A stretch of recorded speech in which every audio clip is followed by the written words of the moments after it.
Good was good. Yeah, I'm good, man. I I gotta I thought eat you. these popsicle things for this tooth I have removed, and I can't do this shit on camera with you niggas, bro. I gotta duck off camera, bro. You niggas won't indict me tonight, nigga. Yo, I see you eat the yo, we rolling, my nigga. Please eat them popsicles off camera. You heard? How do you eat? Nigga be on World Star for the wrong reasons, nigga. Man, look, I How do already you know I'm funny and scary and shit on the other so episode. You silly? feel me? This is being a You man is so can't, hard. bro. You can't eat hot. Yo, you gotta eat hot dogs from the middle. Niggas know that. Facts. Hey, but I got that drink ready though. That's me Oh, you got rule. the drink? I got the Yes, sir. drink. Yeah, Damn, man. we don't. We got so many rules. Damn. Y'all bleed out every 28 days. I'm good with these rules. This can eat popsicles on camera and not be judged, and eat hot dog and eat banana. Like we can, like, Say what you want, man. We happy with it. go for it. You know? We are Being fine. free life. I love being free, Free. What you mean? not bound by external validation about my sexuality. Because I like to eat hot. I don't eat. First of all, I don't eat bananas. I hate bananas. But Your sexual validation is literally I said determined by external validation is not. I don't need to be validated externally. I don't. society. Literally sets what's valid and what ain't. But it doesn't impact me. Shit. It does not. It does not. It does not. Societal standards don't impact your self-evaluation. No. If society does, they label me already negative in a lot of negative ways. Do I accept that, internalize that? Absolutely not. Of course. I know who I am. People people who say that they don't care about external validations or judgments, they're not telling the truth. No, I'm serious because I would be up somewhere depressed somewhere, right? If Why? I really, if because society judges me like crap, like What do they judge you on? mother. Go ahead. Go ahead. What do they judge you negatively on? I was a single mother, young single mother. I'm divorced. I'm Black. I'm older. I mean, I don't want to get my business out there, but I mean, there's just certain things that are frowned upon. However, my joy is within, and I'm very happy. I am fulfilled. I am a very happy person. I don't allow societal pressures to make me feel less than or bad because I'm not married.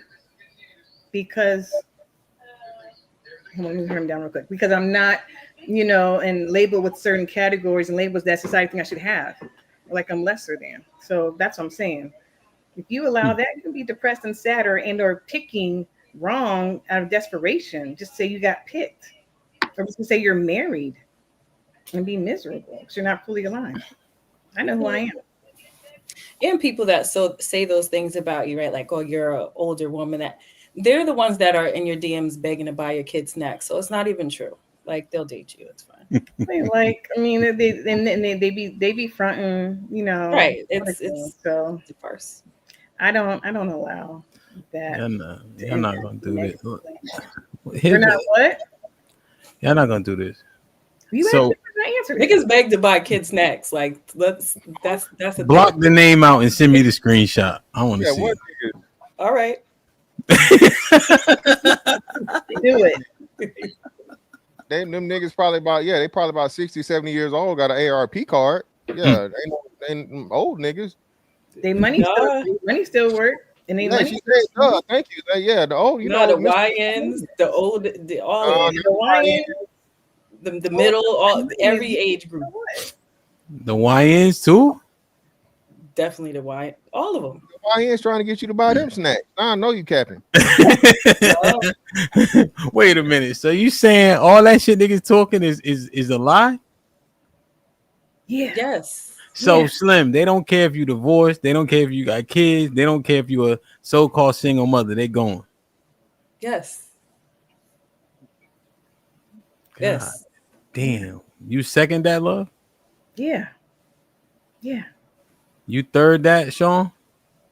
Yeah, I've been telling y'all niggas be lying, bro. niggas stay capping. Yeah. Motherfuckers in front of them, they beautiful and shit, talking the right shit. put that hand on your chest while they laughing and shit, nigga going. Man. You fourth that, Strider? Yeah, unfortunately.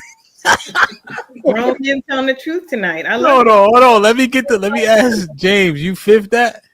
Nah, they going to the bedroom. That's what they trying to go. Oh, okay. Got a clarification. Callie, you fifth that?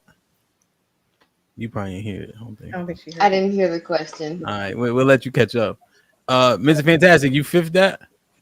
Hey man, James know what the motherfucking deal is. He beat me to it, bro. Stop playing. Them boys trying to get to the bottom of that pussy. That's about it. Get the fuck out of here. Niggas will say anything. Niggas will say anything to hit. Anything. Oh, that's what I was agreeing to. They gonna be like, oh, you remind me of my mom. They'll say any type of shit. Just get it. Yeah, man. See, they Yes, trying to It matter. Hey, you know I had a dream about you. see. Fuck Yeah, outta so Slim and Love, are y'all saying that they want to be on some Huggy Bear shit, or y'all saying that they just trying to clap? What y'all really think? I mean, listen, men like sex. I'm not obtuse. I know men love sex, and if you offer, they're going to give it, right? But there are men out there, and I'll say more often than not, majority versus minority. I mean, they do be on some Huggy Bear stuff. They really like you. Yeah, like, what are you talking about? Yeah, men are trying to get wifed, like a lot of them. These men are trying to be wifed, and especially if you're arm candy, they trying to post you. Now you got to tell niggas like, don't put this on your page. Like I've had to tell somebody, take my picture down. Like, nah, we're not like take it down. You had to look him in his eyes. Take it down. This does You- not represent me. Was it one of them conversations that required a phone call? Yes, because I need it down immediately. Immediate. Don't try to make it seem like we dating. No, brother. No. Damn. See, Mr. Fantastic, this is a far cry from what the conversation has been. Hey man, it's all different types of niggas, man. Like what you say, Huggy Bear niggas. Well, back in the day, we used to call them tender penis Negroes. You know what I'm saying? Yeah, it's something. Wait a minute now, Mr. Fantastic. Hold on now. What we saying? I'm saying that's the minority of niggas. Oh, all right. Because if you out here, I you think on if the the same woman type is a of sniper, time. you could take down anybody. You know what I mean? Huh? You said what now? Anybody can be taken down with the right woman. If the woman is a sniper, you can be taken down. And what exactly is a sniper? I never If heard I of gotta it. explain it to you, ain't never had one. Who? Exactly, because I do all the shooting Okay. in every type of way, baby. Well, I do demonstrate it. Show us how you would take Fantastic down What right does now. this sniper look And I- like? I didn't Hold say I on, was a sniper. I'm just Nah, saying. show us. Just Show real us. quick. We here. Real quick. Demonstrate. I know. Show us how you would start I that did it. process of taking my Hold nigga on, down. hold on. Just real quick. I know how to aim for the throat, baby. I always aim for the throat, never miss. So that's why I don't know what you're talking about the sniper shit. But I'm listening. No, You know what I'm saying? listen, I'm willing to learn. if you've never experienced one, I'm not saying I am one. I'm just saying there's women that are out there that can take anyone down, right? And sometimes it doesn't even have to do with looks. Some people have charisma that. Now, if y'all think y'all about to play me like y'all did the last girl, go ahead and fix your face. Go ahead and fix your face because it ain't that type of show. Well, no. We're not. You're not in her predicament as the looks department, so you okay there. So we're not going there with you. But you are. Right? Oh yeah. So we're not saying that. We're not saying that you We're don't not going look to the part. disrespect You don't. Yeah. So no, but you sound like her. You look nothing like her. To your credit, right? You look nothing like her, but you definitely sounding like her right now because that's cap. If she's unattractive, no. No. I don't know. I can't speak to that. Exactly. So we're as men, we're telling you, if a dude is dealing with an ugly woman, it's not because she seduced him. It's because he just like, why not? No, I've seen men that have had very like extensive rosters, and then when they finally get married, their wife is not the best that they've had in the looks department. Yeah, we agree with that. We're not disputing that. I mean, but is she so which means negative, that so using that is she a example negative would be the 5? woman that took that man down, right? Like he could have had a string of beautiful women, and his wife is a strong 5. So yeah, so a strong 5 is a average. soft 5. So even so, we still average. Now we talking threes and belows or fours and belows. I got you, but the 5 that's compatible and There's some 4 cooperative. wives. What the 5 that's cooperative compatible is better than the motherfucking 9 that's just that's a headache. She and more likely than not, she just that pussy ain't even good no way. The finer she is, the worse the sexual performance. Usually is how it goes. Yeah, there's some pillow princesses that feel like they don't have to do any work. Yeah, most of them, yeah. Because dudes hit her with the Tiger Woods, the 3 strokes, and they done. They satisfied, right? So she never ever has to learn any type of moves. She don't have to learn, a lot of things because niggas be so excited, you know what I'm saying? And they bust in, motherfucking 5 minutes or less. The Tiger Woods, nigga. Yeah, the Tiger Woods, man. 3 strokes or less. The green jacket, baby. Snowman, you feel me? Oh, Thanks for your testimony. Baby, this day, listen, definitely not me. I said niggas. Hey, I'm Chinese on this one, baby. He say you gonna fuck around, find out. You keep playing with him, Slim. Listen, no, she don't want no problem. She don't want these problems, man. Listen. Hey, you gotta lower your motherfucking voice talking next to him. Slim. Mister, get to the bottom of that pussy, baby. Before we talking about. Wow. Shit like that. Run! It's a stampede! DJ Ham the Stampede. DJ Ham the Stampede. Like, share, subscribe, tell a friend, hit that like button right now if you can. That helps the channel the most. DJ Ham the Stampede, we in the building. Welcome to This Might Be Risky, the original Wednesday show. Salute to all my brethren and sistren that were humble enough to join me this evening. What's poppin'? We got Miss Fantastic in the building. Brother. We got my sister Sue. Perfect. She was on the original show back 3-4 years ago when we first started trying to get this thing off the ground. It's my actual family, so watch your fuck the comments, nigga. Perfect. James, Shalom, was popping. Perfect. We got my lover boy. That sounded gay as hell. Lover boy Sean in the building. Shit like that. He got that tequila in the glass, man. Shout out to this 1738. Got my sister Love in the building. Shit like that. Perfect. Poppin'. Nigga said she dressed like Put him in the fucking bedroom. Get him out of here. Come on. Chuck Brown.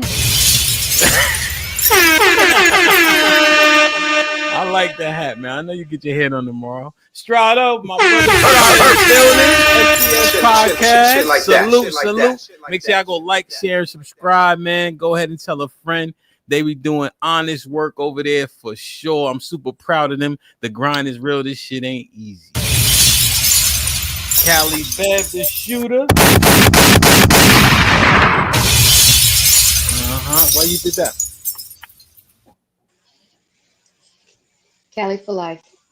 You ain't been in California in 14 years, my nigga. Don't matter. Born and raised. Make sure y'all go like, share, and subscribe to everybody. Hey, everybody, make sure you have your @ names up there for your Instagram or YouTube. Make sure y'all tap in with Sean for the I think I liken it to a poetry / what's it called, Sean, where they do the speaking out loud? What's that shit called? Public speaking. Public speaking, but it's called Word? No.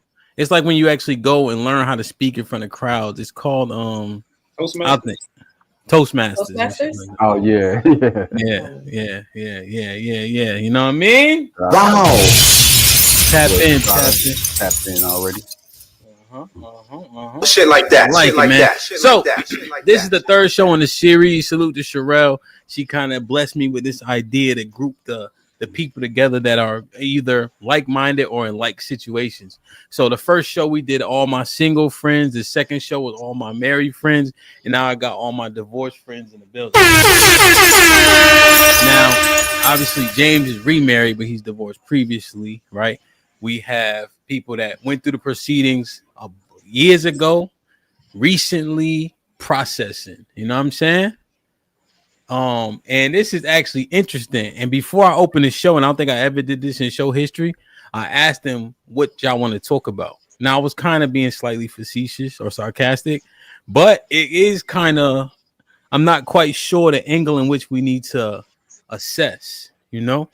But the first question that popped in my head I want to ask is, how y'all fuck that up?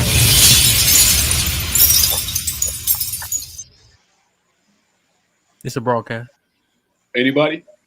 Yeah, so yeah, fuck it. I didn't fuck it up. Listen, y'all know my story, so I ain't gonna tell it for the infinity of time.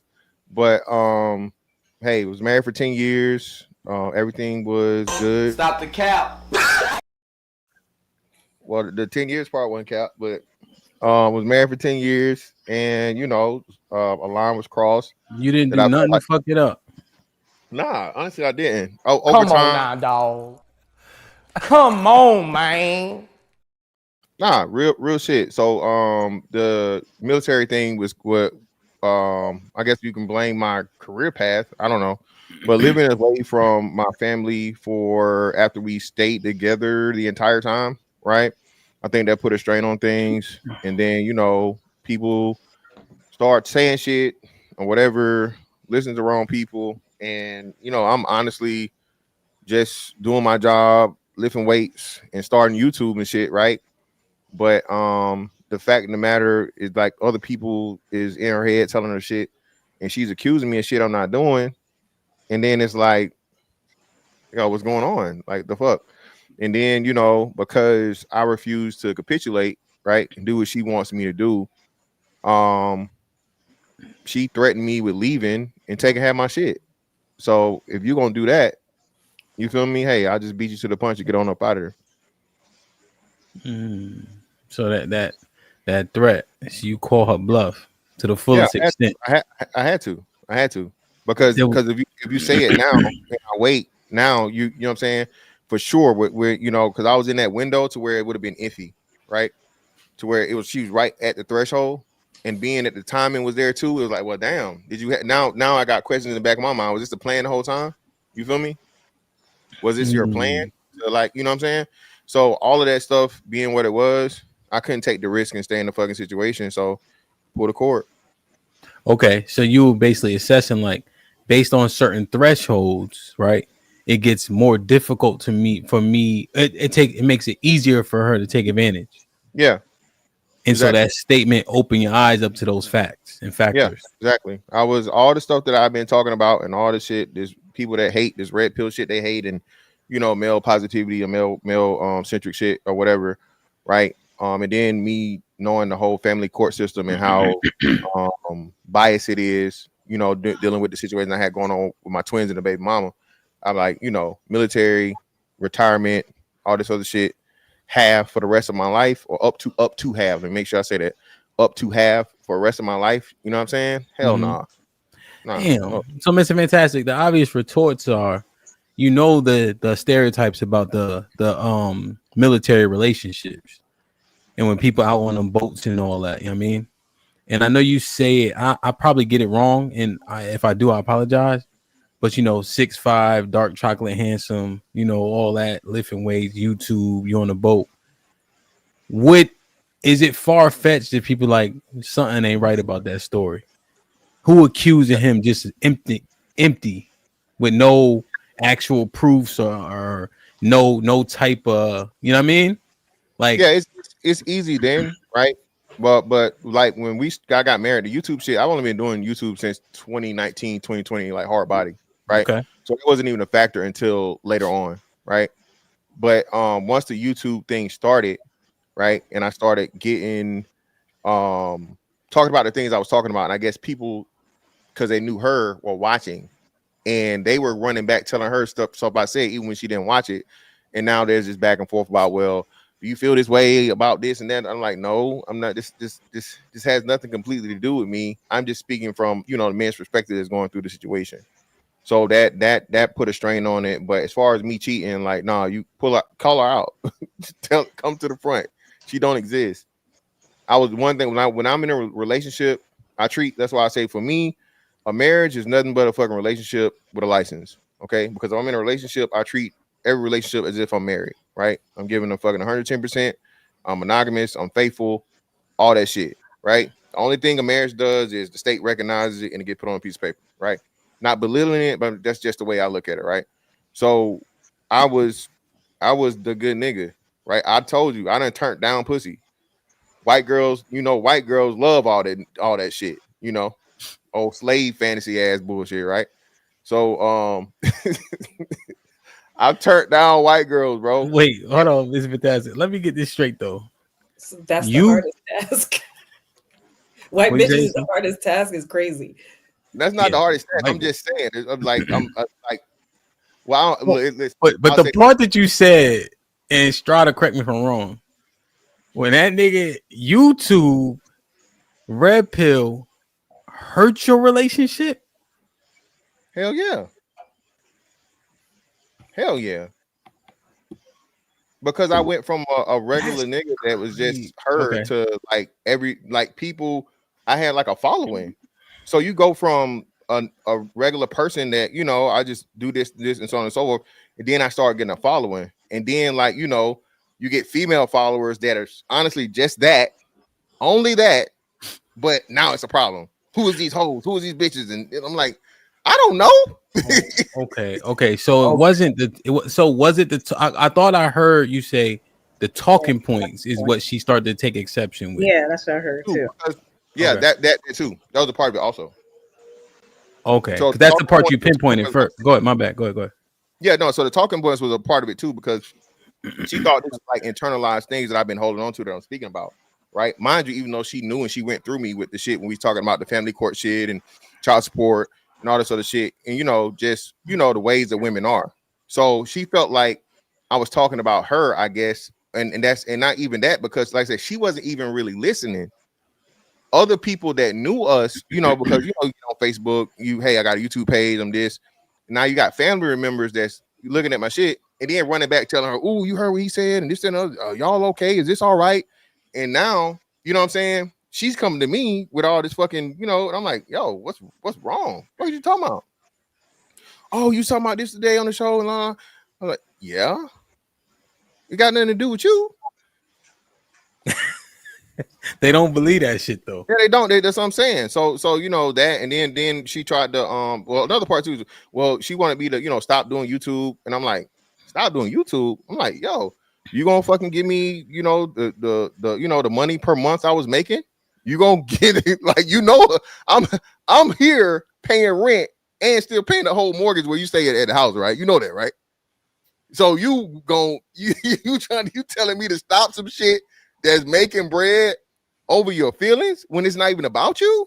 I'm like, absolutely not. No, ma'am. You feel me?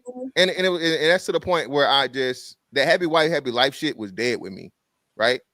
I was absolutely not folding. I was not compromising on something to where I knew it was just like, no, I'm not wrong on this, right?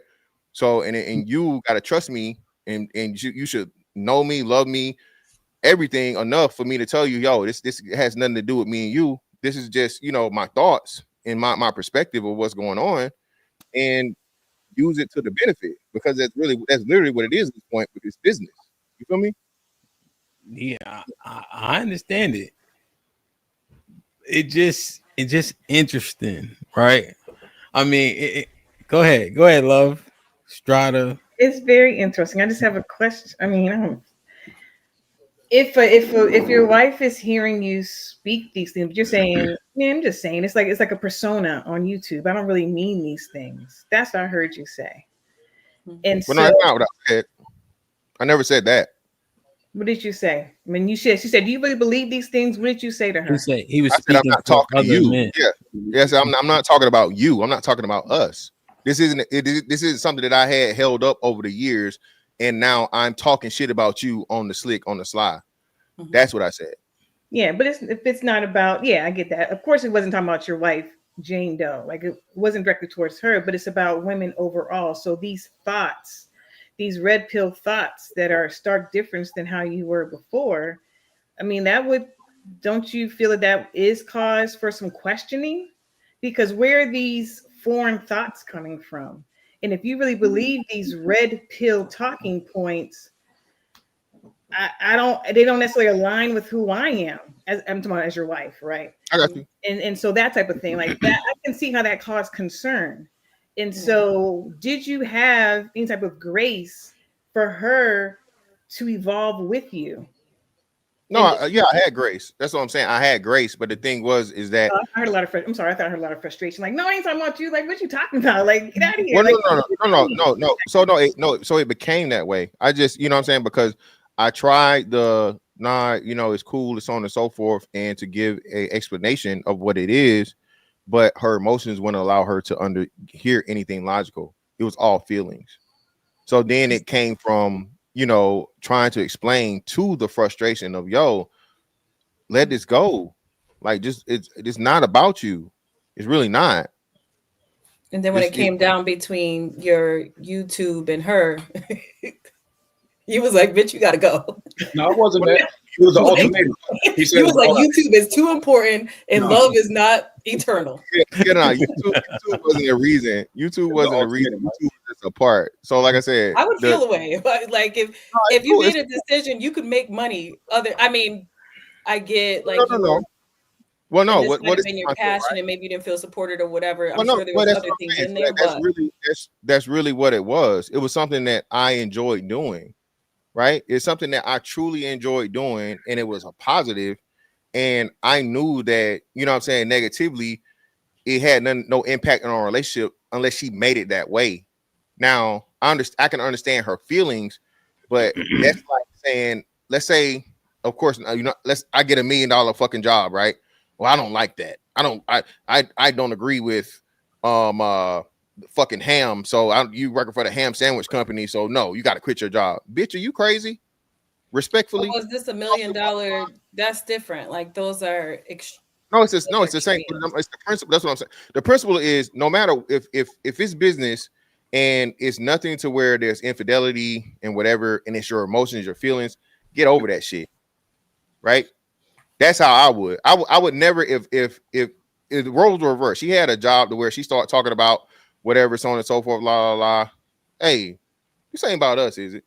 Oh, it ain't about us? Okay, cool, baby. Go do your thing. She had like I see a lot of women have these sex podcasts and they talk about all these sexual experiences and stuff like that and how it affects their dating life, right? Because men feel like because you're talking about these things, we don't trust that you're not doing these whole activities. So if your wife decided to create this podcast and she's like, yeah, I love bukkake. Like that's I know a lot of women are into that. Not necessarily me, but women love, and they're sharing it. And you're like, wait, you seem to know too much. And she's like, nah, it's from videos or from my girlfriends telling me, would you be okay as long as it was creating revenue?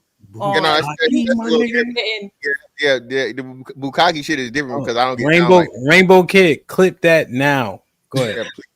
Right. So would you be okay? Because it's just for show. It's not who she is. This is things that she's learned through Zane books and through her friends and at her sister circles. It's not what she's into because she loves you. But she's online and your wife is representing you this way. Would you be okay with that?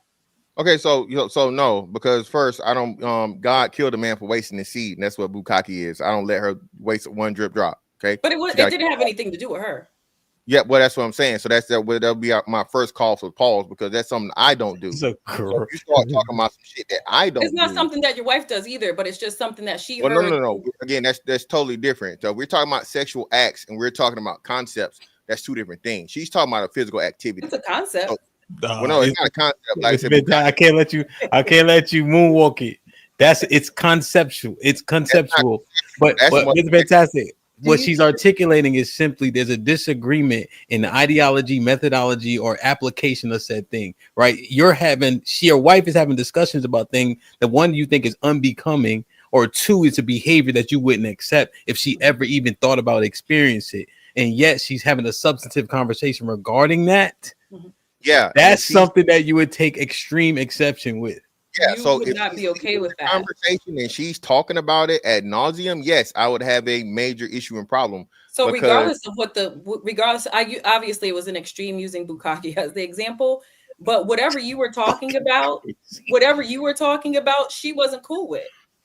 Yeah, but no, but that's what I'm telling you. It was contrived. It wasn't even her own thoughts. That's the part y'all are missing. This was the these were outside people, outside of either one of us, giving their rendition of the things that I was saying, right? Okay. It wasn't her watching me in real time and then getting feedback and then, hey, baby, well, I heard you have the show. What did you mean by that? Or why did you this? And there was very little to no direct interaction between me and her until after the fact, until there's a third What party. was one of the examples or one of your topics that was like the straw that broke the camel's back? If you can, well, that's on YouTube was nothing to do with the straw that broke the camel's back. That's what I keep trying to tell y'all. That's just a part. I told you the straw that broke the camel's back was her threat to me of divorcing me and taking half my shit. That well, because I'm not trying to disrupt y'all having this back and forth.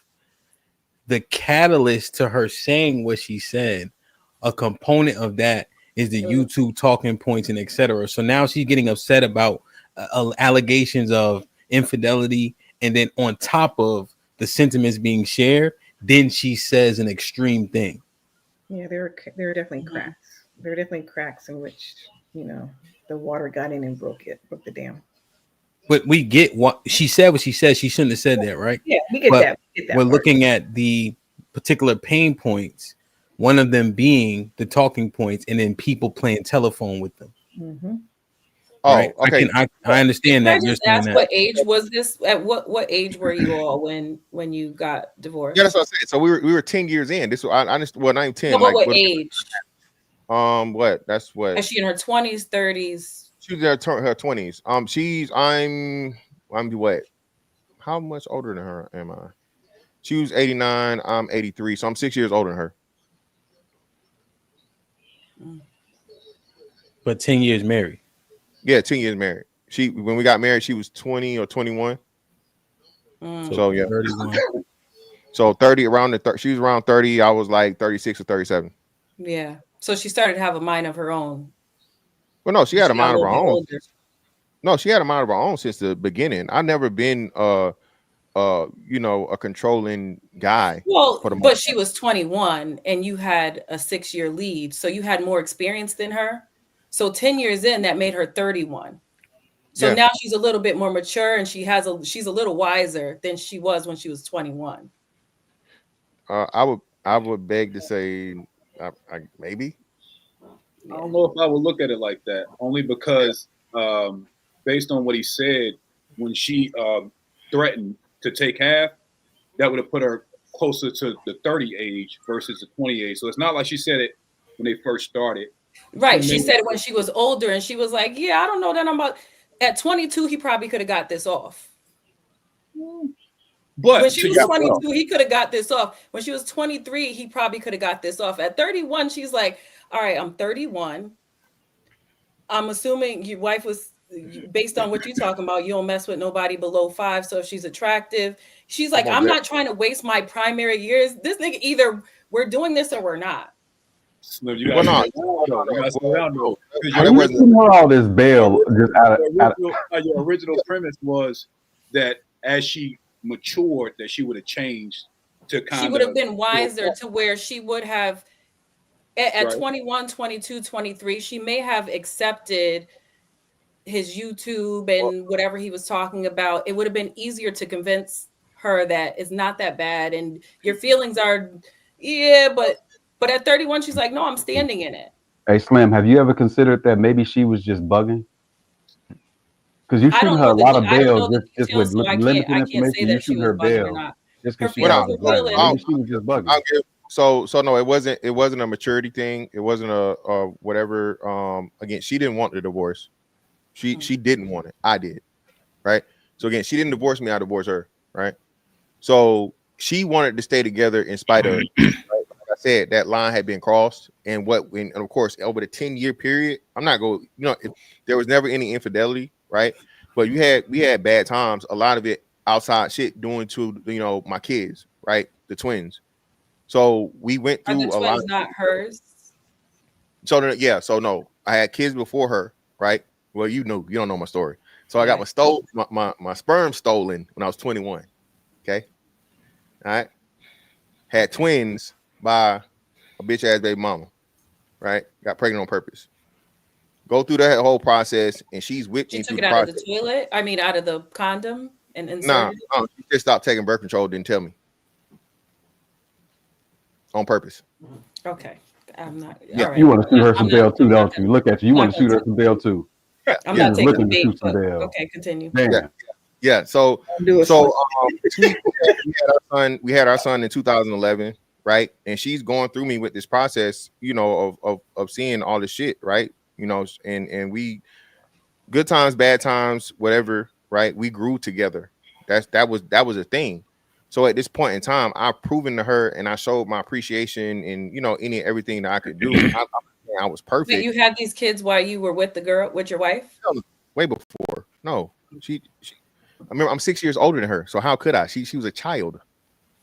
Hey man. She looking for a chink in the armor, bro. She looking for a chink. Yeah, you wallet. But nah, so I just in my head we were too far along, and we had been through too much for her to say she loves me and ever to say that shit out of her mouth. Ever. It's just certain shit to me, and the way love works for me. No matter how mad I get, it's some shit I'll never say to the woman I love or the woman I'm married to, ever. No matter how mad I get, fuck it. It is what it is. I'll go punch a fucking hole in the wall, and we'll fucking file the fucking homeowner's insurance. You feel me? But I'm never going. It's certain things that I know a line to be crossed. If I love you, I never cross that line. I agree with you there. But sometimes you have to learn that the hard way. Yeah, and that's it was. And mind you, like I will agree with that women sometimes say things out of emotion, and once you say something, you can't take back. And that wasn't the first time. It was just that subject matter. She said purposely hurtful things and stuff in the past and whatnot, what have you. But how she's mad, get over it. But that shit right there, that had actual possible penalty and consequence behind it. All the other shit is just her talking shit, whatever. Fuck you and this and all whatever. Right? I'm cool with that. But when you say specifically, I'm going to do this. Oh, really?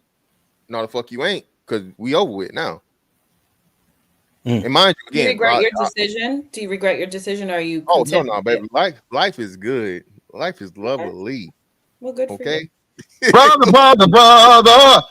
Life is lovely, but and to this day, everybody knows this. Me and her have our relationship somehow, some way. I won't say it got better, but got easier since the divorce. We're on great terms. She's a great person. She's a great mom. We have no malice. We co-parent. Great.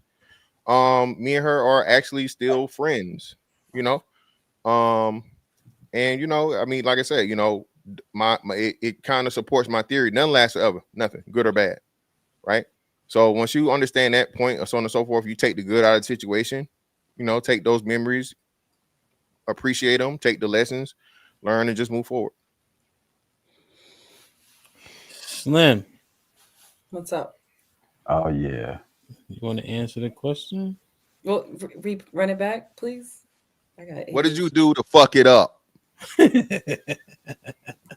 Oh yeah. Talking shit. Nothing. So it was take him. Accountability here.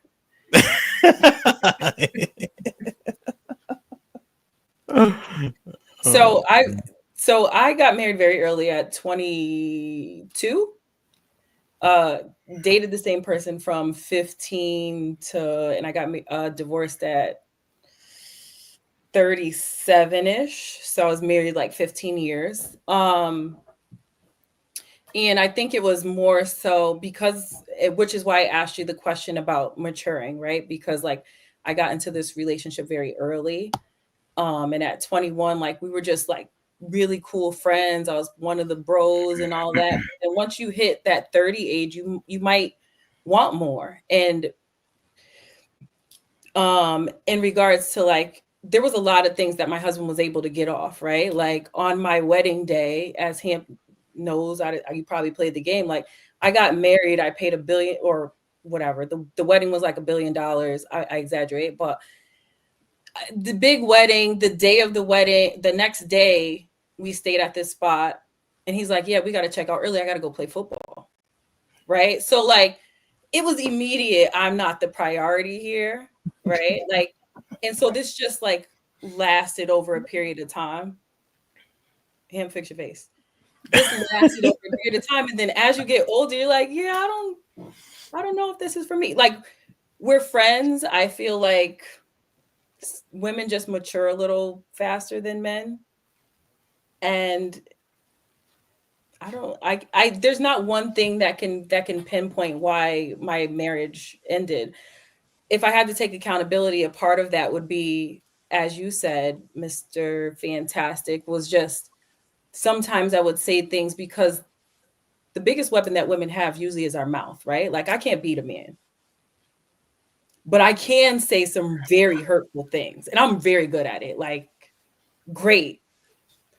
And sometimes when you say things, there's certain things that you can say that you just can't take back, right? So like what I learned from my marriage till now, there's certain things like in my, if I'm dating and stuff like that, I won't cuss at a man because it's so easy for those things to get, it's so easy for it to get out of control, right? So there are certain things that if I'm taking accountability, my mouth was just so reckless because I always acted with emotion.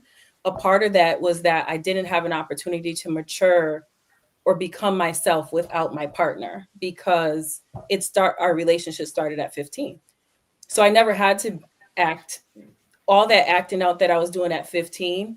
It carried over into my 20s and it carried over into my 30s because I can do that. I know your triggers. I know that you're going to take me back. I know what's going to work. So it didn't give me an opportunity to mature. And so after I got divorced, I'm like, yeah, when I had to look back, like I can only be accountable for myself. And it was like, my mouth was just crazy. Like I would say things that you probably shouldn't say to a fucking dog. Like I was crazy. And so if I had to take accountability just for me and not throwing anybody else into it, my mouth was just too reckless to, it's like, all right, I don't even want you to take me back at this point. Cause I'm gonna think you a sucker because like, nobody should even. Damn, you like you took the long way to say that. You took the long way to get to the fact that you talk too fucking much and you don't know how to talk to a grown man. Why you took the long way? I don't want to say grown. Well, I mean, why you took the long way to say that though? You should have led with, I disrespect that man. Well, because that wasn't it. But I'm just gonna take ownership for myself. But yeah, that was it. Would you marry him again? How long were you married? I'm sorry, would I marry again? I said, would you marry him again? Since you know, like you mature now, you thinking that was you like your part. Would I marry my ex again? Yeah. If I was like, if we were, so there's a pack, like if we're 80 or like 70 and we still, if shit, like based on what we got going on, if shit ain't really working out for us and we need caretakers, there's a pack like, all right, nigga, like I know you know me. Right. You gonna get go back ahead, to go back, nigga. y'all you getting with the nigga in the funeral home or the nursing home? Yeah. In the funeral. Tell the truth. You still talk greasy to niggas though? Tell the truth. No. So look, you said that women mature faster than men, right? I'm clean. You said women mature faster than men, right? Yeah. But why you ain't use that logic when you was talking about Fantastic situation? Because you talked about her being 21 and him being older, but then you made it seem as if that was a deficit in his situation, as if she wasn't supposed to be more mature. You made it sound like she wasn't mature. No, she definitely. So in his situation, when he was talking about she was 21 and there's a 6-year difference, what I'm saying is that by the time she got 31, she was 37. But at 21 and he was 26, then they should have been on the same maturity level based on what you're saying, right? I didn't say there was I didn't say what the age gap was. No, I'm just saying 6 years is a big gap. But I'm saying you made it seem as if women mature faster than men, so it shouldn't have made a difference, right? Because she should have been mature at 21, right? Not all women, but it's first of all not all women. I don't know his ex. So then that means that women. So that's not a blanket statement. That's not a blanket statement. There's some childish ass women. Well, the point is, Slim, she wasn't retarded, right? So if women, well, she wasn't. So if women mature faster, they mature faster, right? That would be the biological thing for women. But the truth is, y'all mature physically faster. Y'all be taller than us. Y'all be taller than us until 7th grade, and then y'all realize y'all can't even play sports with us no more, right? Once we get in 8th grade, 9th grade, so y'all just be taller than us until about 6th grade, right? Isn't that about right? It's statistically proven that men don't really mature until they're 41 or something like that. I What can't you remember mean? the exact In stats. what way? Somebody could Google it and fact check me. Who proved but it? they say that men aren't fully grown until they're 40. No. 41. Fully successful. Yes, not successful. Well, no, we're telling you. We're telling you what you're misquoting. So that's a financial assessment thing No, about. it has nothing to do with finance. I'm talking about emotional intelligence. Look at that's send it to us. Yeah, Okay. emotional intelligence isn't actually measurable. Yeah. It's very subjective based on how somebody treats you and how you perceive them. But just send it. Now, here's the other thing, right? We always play football ad nauseum. So here's the thing. If somebody does the thing they've always done, how can we be mad at them for doing it then? That would be my question. But which is fine, right? But then if you constantly get put on the back burner and like Mr. Fantastic did, his wife was probably fine. He swooped in and got a young girl early, right? Like my ex-husband's 5 years earlier than me. This nigga knew I was fine when I was 15, but I didn't know yet. Right? But he knew. He was like, this girl has potential. We're gonna go ahead and take her now. So that like all of this time, it's easy to control me. I don't know that because I still think I'm moving and shaking and I'm kind of in control, but I'm not. Because this man is older than me. He has more experience than I have. He's been in the street longer than I have. And by the time I'm even going out, first of all, nobody's even looking my way. There's this man who he ain't no chump.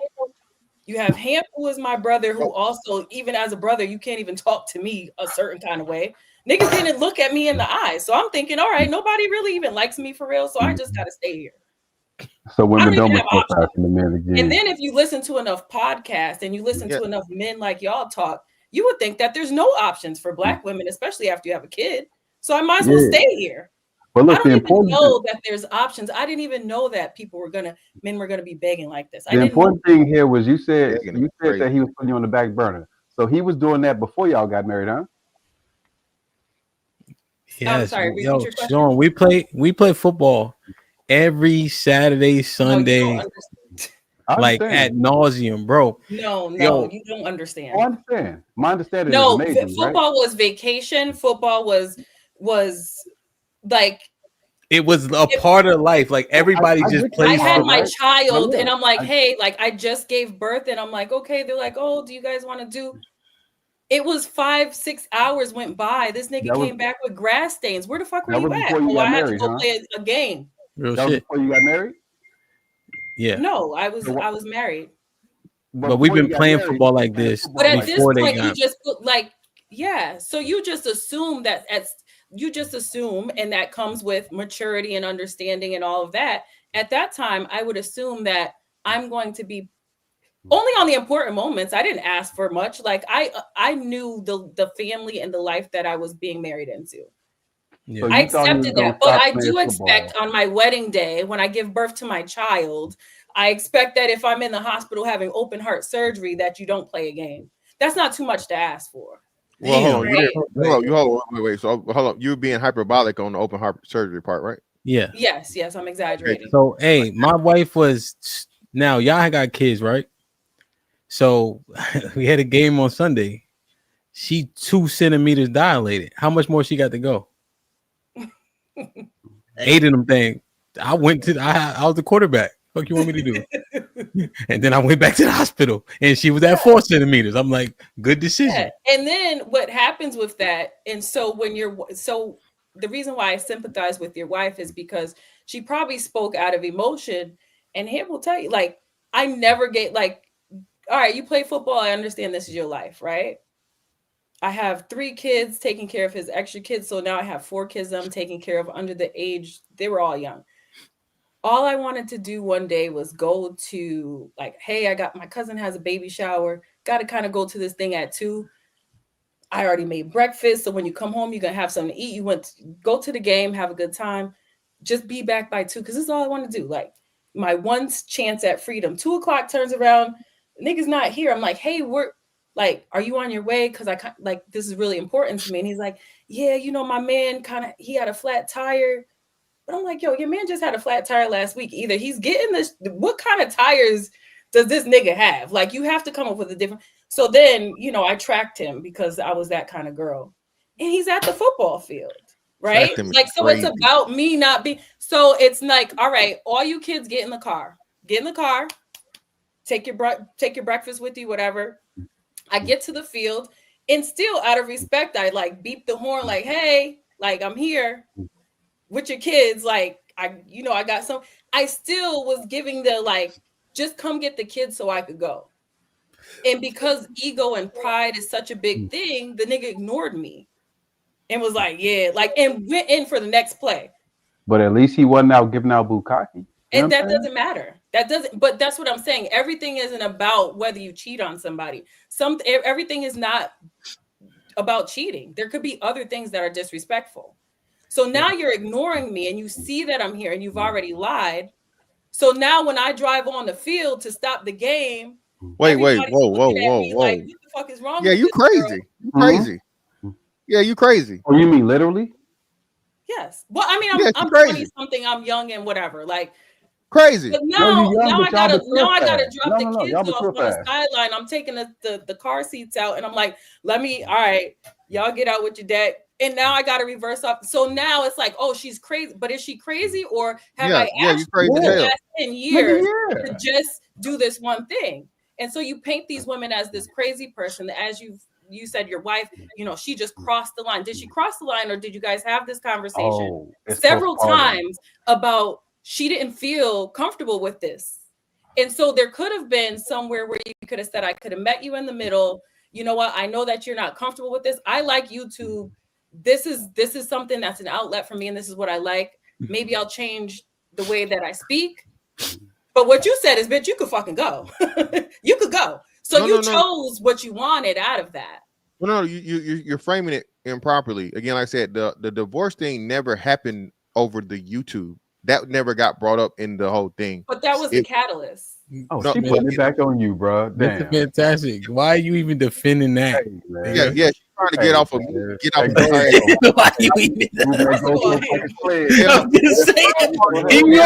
You almost got him. You almost got him to start talking about Look how easy he was about to get got. We definitely gonna get back round to that. He was about to get got over something simple. No, I definitely wasn't. But you don't know me very well. But listen, we definitely gonna get back around to you being Dale Earnhardt Jr. on the football field, baby. We're gonna get to that. Trust, believe me. Okay. I was gonna say, man, Slim, please go back to that, man. Like this shit is crazy. Like, cause like you gotta know, honestly, like I'm glad we're having this conversation like this and get hard and get faith. You know, thank you for opening up and stuff. But like we gotta know when we won. Like you got a nigga that just got a passion for football. He has a passion for something, right? So you just gotta wake him up out of that, whatever. And then as he get older, you know what I mean, that passion is gonna fade off. You know what I'm saying? He could have been in more dangerous situations or over another woman's house or something like that. It's a lot of passion that men have that y'all won't like, right? So I bet the next man that you probably get with is probably going to have another passion that you don't align with more. It's going to be harder. Nope. There's somebody that worships me. That's it. But also, it's twofold, right? So as you say, you're gonna get with somebody that whatever. As I'm dating and all of this, like I have dated somebody that I'm like, you know what? I think this is exactly what I've been looking for. He don't play no sports. He don't play no video games. This man go to work. He goes and sees his mom every so often. Outside of that, I am the priority. Jeez. But it's almost, and this is where and I'm gonna not be a good representation of women right now, but and I'm like, oh, like you also need to have something to do. Like I can't be your main focus. God, nigga. Ever satisfied? That's your man. It's really so it's like come on, man. There has to be a medium. No, nope. There's extremes. There is extremes. There's either all the way. Chuck said that shit lame, right, Chuck? Chuck, know I'll be with you. Come on. There's extreme passions, right, where you're completely committed to your passion, and then there's someone that has absolutely nothing to do but you. There has to be something in the middle. That's what you say you wanted. You literally said you wanted that until you got it, and then you I did. Perfection is in the middle. I have no problem being a hypocrite. Y'all ain't gonna go back to your man. You want a nigga that will let you verbally abuse him and all that shit. Like, no, I don't want that. I don't want that. He gotta be a bitch ass nigga. I don't like no. Earnhardt, like Fantastic said, the field.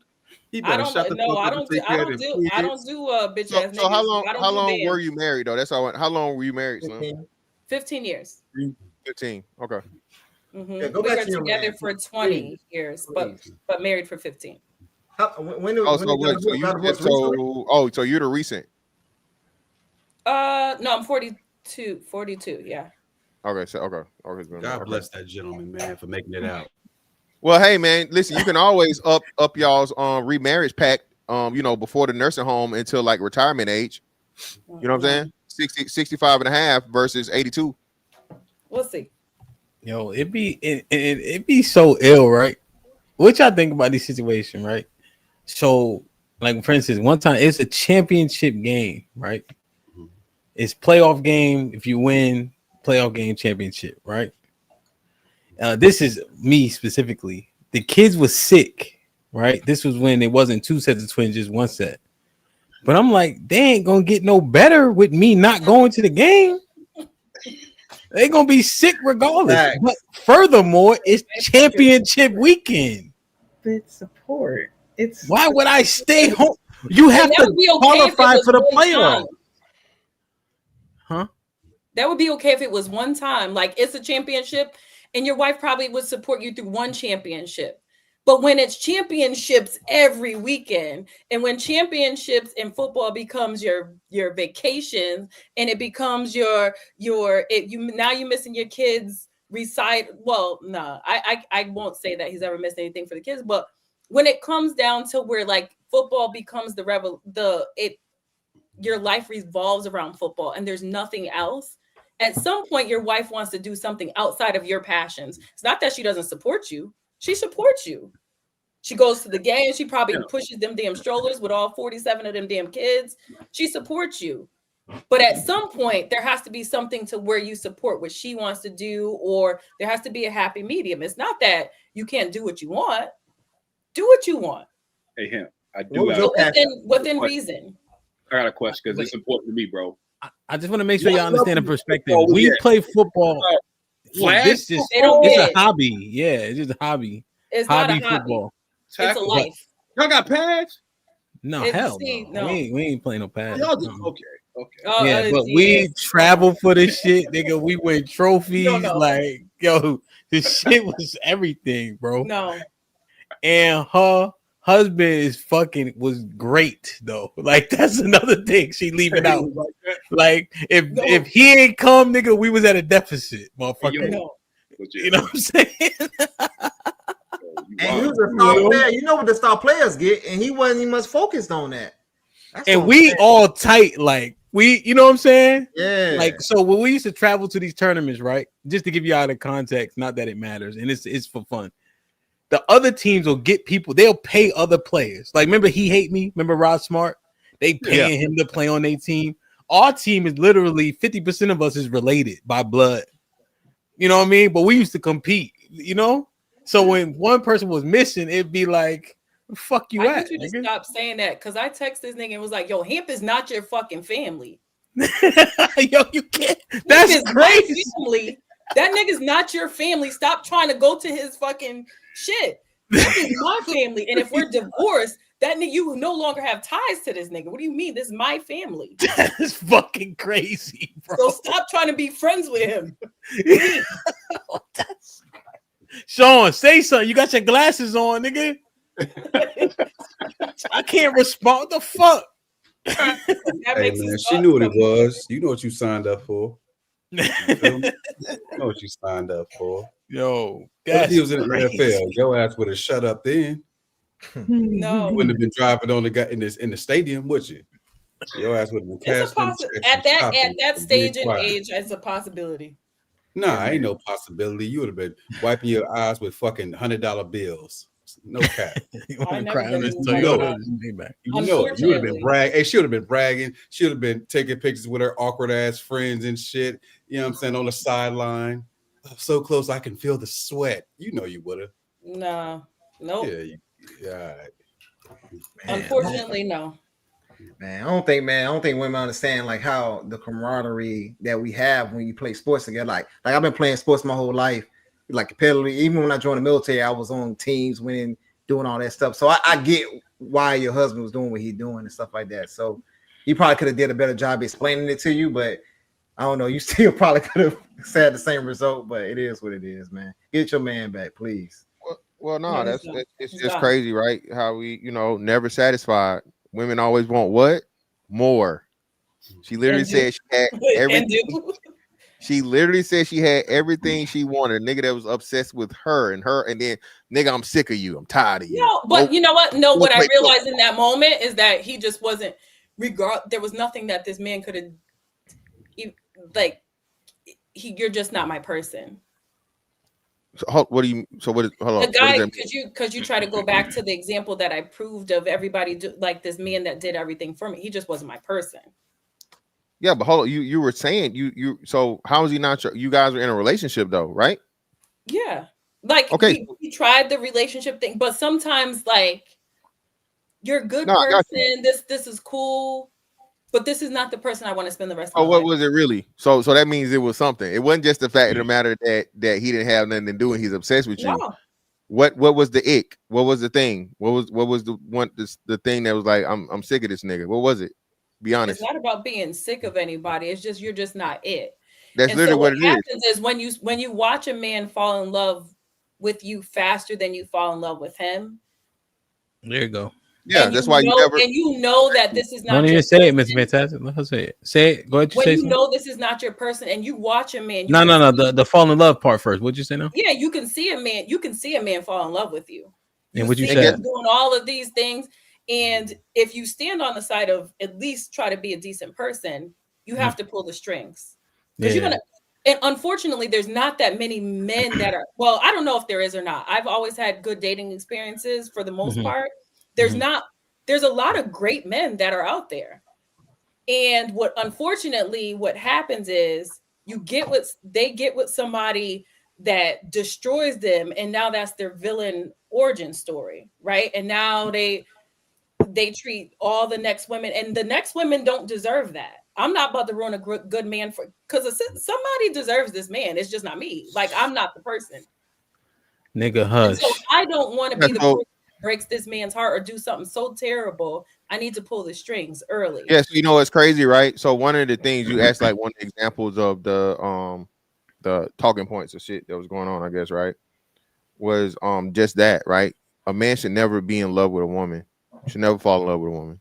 You should love a woman, never fall in love with a woman. I don't know what to tell you about that. Well, you just told us. You told us y'all don't like it. I'm not saying your opinion. Just to she gonna change her opinion. Like, we love it. If you're not the right person, you're not the right person. No. Mr. Fantastic. Fuck all that, bro. I'm telling you. This the part, my nigga. This the all right. Let me speak to y'all niggas. This the problem, bro. When they too pretty, we let all type of shit slide, my nigga. She around here giving niggas the blues, bro. I'm gonna check the T app when I get out of here. You better not be on that motherfucker. I'm glad they don't have a T app for women. They do. Yo, this shit is crazy, my nigga. First, we already told the niggas she gotta love you more than you love her if you gonna commit to that. I might be getting called right now based on what I'm saying. Oh, you definitely caught because she looking at you like a wimp, a sucker. You too nice guys finish last. Whole time he don't got no hobbies like she wanted, and now she want the nigga to get a hobby. Yeah, get out of my face, nigga. Soft ass nigga. Sometimes, not all the Go find time. something to do, nigga. Where you going, nigga? This nigga playing double dutch in the middle of the door. Leave, stay, leave, stay. Yo, y'all are really making niggas demons in real time. You know that, right? You really telling niggas to be whoremongers in real time. There's some really great men that I've come across, and I'm like, it's catch and release. Release the good niggas, because there's a woman that's out there that's amazing that deserves this version of this person. Now, if I stay for selfish reasons, I'm going on good dates, I'm going on vacations, I could milk the situation. I don't do that. Because I know if I milk it, and then I could milk this for the next 2 years and just take advantage of the dates or whatever else this man has to offer because I want to take advantage of him. I don't do that. I know that if you're not my person, you got to go, because you deserve somebody. It's not even for the man. It's almost for my girls, because I feel like women deserve this man. Nah, but what you looking at is a great, hold on, Ms. Vanessa. You looking at a great man, right? But because he's willing to acquiesce and concede things, you know what you saying to him? Oh, let me throw this bitch ass nigga back out. You may not say that, but like that's how nice guys is being treated. Yeah, now you done went from motherfucking Dale Earnhardt to Bill Dance, Bass Pro Shops and shit. You throwing niggas back like fucking Bass. No, Jesus Christ. God damn, son. Jesus Christ. You a little wild, Slim. You may not feel like it, but you kind of wild, G. She wilding, son. You kind of wild. And you know what the fuck? You know what? I'm here in a year. This is why. But you know what the ill part is, though? If she put her IG up there, a nigga gonna jump in the box. It's up. She ain't even gotta do that. Niggas gonna jump in the box. She ain't even do it. Hell, you know how many Slims is in IG search engine right now? Oh, word. I knew I seen the Slim. I got a hobby. Niggas in Instagram right now. Slim _ SL _ MIM. Niggas is let me read these. Zeke, what's popping, man? What up, buzzing, bird flipping dozen. Holla at your boy, you thought your cousin was. Salute to Ezekiel Ben Israel in the building who gifted one. This might be risky membership, man. Shalom, whoever got blessed with it, please maintain it. Salute to Miss Jilly. What are you talking, man? Wrong one, my bad. Perfect. Salute to Miss Jilly who upgraded that membership. Make sure y'all say what's up to Miss Jilly in the chat. Miss Jilly, I appreciate you. Shun Kiss. Shalom, Miss Jilly. Lady O in the building with the $5 says, my girl Slim. Hakeem with the $5 says, why is Callie Bev and James happily married ass on a panel tonight? Only miserable divorced niggas be allowed tonight. Marcus Evans with the $5 says, what up, brother Hamp and some of the good people on the panel. Congratulations on the 45,000 subscribers. Stay less, my nigga. I appreciate you. It's always good to see you. God bless. Hakeem with the $5 says, Hamp, I feel like ruining your day. Who washed Nas worse on John Blaze, Big Pun, or Raekwon? The fact that you think Nas got washed is probably the crime. HQ with the $2 says, I think you lying. Fantastic. Tell her pull up. You want to respond to this? HQ being HQ. Have a nice night. Drink your Ovaltine and go to sleep. Aaron with the $2 says, brother 3 times went through the same thing Tom Brady did. Aaron with the $2 says, hold on. Go back on that one. Go back. My ex didn't fuck the motherfucking jiu-jitsu instructor, baby, and have a goddamn baby in less than 2 years. Okay. Aaron with the $2 says, Slim versus brother 3 times. This show about to be classic. Hakeem with the $2 says, Slim talk shit about the man's mama. I bet money. Damn. Aaron with the $2 says, I don't think married men can play football. I guess not, bro. EP, what up, kid? I ain't seen you in a minute. Hope all is well with the $2 says, what up, Hamp? Just stopping by to show love. Good to see you, my G. TS, what's popping? With the $5 salute. Uncle Rick with the $2 says, no unauthorized fun for you niggas. Lord Jefferson with the $2.79 in Canadian money says, you literally crossed the line. MC Heavy Tip with the $10 says, 2 things can be true. She was a victim at 20 and 15 is crazy. Also, she crazy. Okay. Cheeky. 18 months. Salute. My brother says, young is not an excuse for crazy. Exclamation point. This dead ass sound like disorder. Disorder? What did he say? Oh, disorder, not gonna lie. Good thing she has quote unquote matured or went to therapy or take meds. Salute to her. You want to respond to this? I've done all three. Done all three. Jesus. Wow. Hakeem with the $2 says Slim mad that her husband had hobbies. Yep. When you got 4 kids, niggas, you can have hobbies. Jesus. Marcus with the $5 says, fellas, is it me or does Slim sound like a does it sound like Slim is a selfish woman? You want to respond to this? I'm 100% selfish. Aaron with the $2 says, Travis Hunter, I hope you watching, nigga. Hakeem with the $2 says, Slim talking young men out of marriage in real time. Jay Miller with the $10 says, I swear too many wives are their husband's biggest haters. Jesus. Trigger Mike with the $5 says, fellas, this is why your wife gotta like you more. I told y'all, exclamation point. If she won't move across state lines to be with you, she's not it. Jonathan with the $5 says, red pill right in front of our faces, ellipsis, fantastic, was right. Aaron with the $2 says, 90% evil. Majority of women in 2025 think like her. Trigger Mike with the $5 says, Slim is taking a carefully worded approach to tell us all that she secretly loves chaos.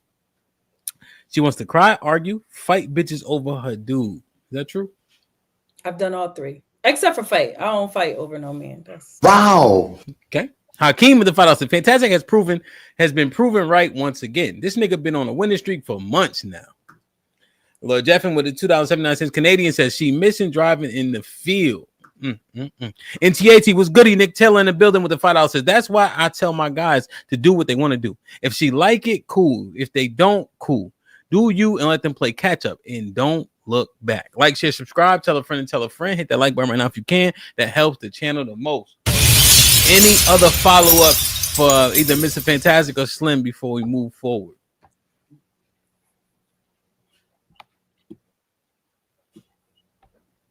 I want to hear why everybody else got divorced. Okay. Yeah, Slim crazy as hell. That's my input. She admitted to it and proved everything I said about all that red pill shit. Everyone, right. So yeah, everyone deserves a chance to evolve, right? Like if I'm talking about what I did 20 years ago, I'm 42. Yeah, hold on. Talking about what I did when I was 28 and didn't have an opportunity to even know who I was. How old was the last nigga you threw back though? The obsession nigga. How old were you then? What does that have to do with everything? Yeah, I think we should ask other people questions. That's what you're right. You're right. You might be the sniper, baby, but I got the X-ray vision, just so you know. You know what I'm saying? So you the sniper, I can see through the bullshit. But yeah, but let's keep moving. The nigga got night. Who that? Oh, James, you want to go? Go ahead. No, I said that nigga got night goggles on. He's seeing through walls and shit.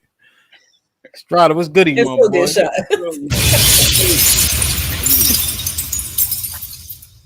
What did I do to fuck it up? That's the question, right? Yes. Few things. I didn't have vision. I conceded on the major things that I shouldn't have. And I was triggered by things being younger. So give you an example. In my mind, I had a plan. We got married. Like I said, we were married 7-8 years. You know what I'm saying? So we had a pretty good run at it. I had a plan for houses, careers, and all that good stuff. First, all right, so to frame it right, to get the timeline correct, I was about this close from being in leadership in my field in North Carolina. She got her dream job. We relocated. You know what I'm saying? So I'm supporting that. But see, this is the thing. It knocked the timeline off. So in my mind, we married. We get the property. We do things like that. I think that the stay down till you come up, because the timeline shifted, I don't know if we would have ever saw on the same page when it came to that. So on top of the fact that I'm constantly have to say not right now, her tone would trigger the shit out of me. So I found myself like she still is. She's a head coach at a gymnastics department, right? So she runs kids and, you know, she has authority. So I think that what really would trigger me that I couldn't quite get a handle on was she would use that same tone when talking to me. And so I found myself too many times being like, yo, who you talking to? You feel me? Like, I think tone mattered to me more than I even knew, right? And I think that at the time, I was too immature to give her better tools to fix it. So she was the problem, and you couldn't help her correct her issue. Facts. So you blame yourself. Have to. Why? That's a lack of patience. How old is she? She is a year younger than me, so she's 38. Why are you posting her bail for having poor behavior that should have been taught to her by her parents? Because prior to me, I don't know if she's ever heard it that way. I know, but why you ain't go say yo pop your daughter out of line? Because he knew already. So why you blaming you though? Because I still put a ring on her finger and knew all that shit before I proposed to her. I knew that. Oh, you turn her red flags into yellow flags. Yeah, I fucked it up. That's what I mean. Okay, so you implicate yourself there, but the behavior exists. And what tool do you have to tell somebody to be kind? What the fuck? What tool is that? Be nice to me. What the fuck tool is that, Strada? Ain't no tool. Don't slam doors in my house. You know what? Because she heard that before. That's thing. Yeah, like honestly, bro, it was never really the slam door shit. Like her whole. No, I'm being I inserted that pause. Hey yo, pause. Yeah. But yeah, man, I think that's what it was, bro. I think that if I could have articulated it better and been more real, because the real thing, if I'm being honest, the moment she got that dream job, it should have been like, yeah, that's cool, but you can't go there. We're not doing that. So my lack of explaining the plan and sticking to that shit fucked me up. I should still have been in North Carolina at the time. And so again, I was conceding that shit I shouldn't have been. I knew what the plan was supposed to be. I dropped the ball and flinched. I fucked up. You know, and I agree with you there, right?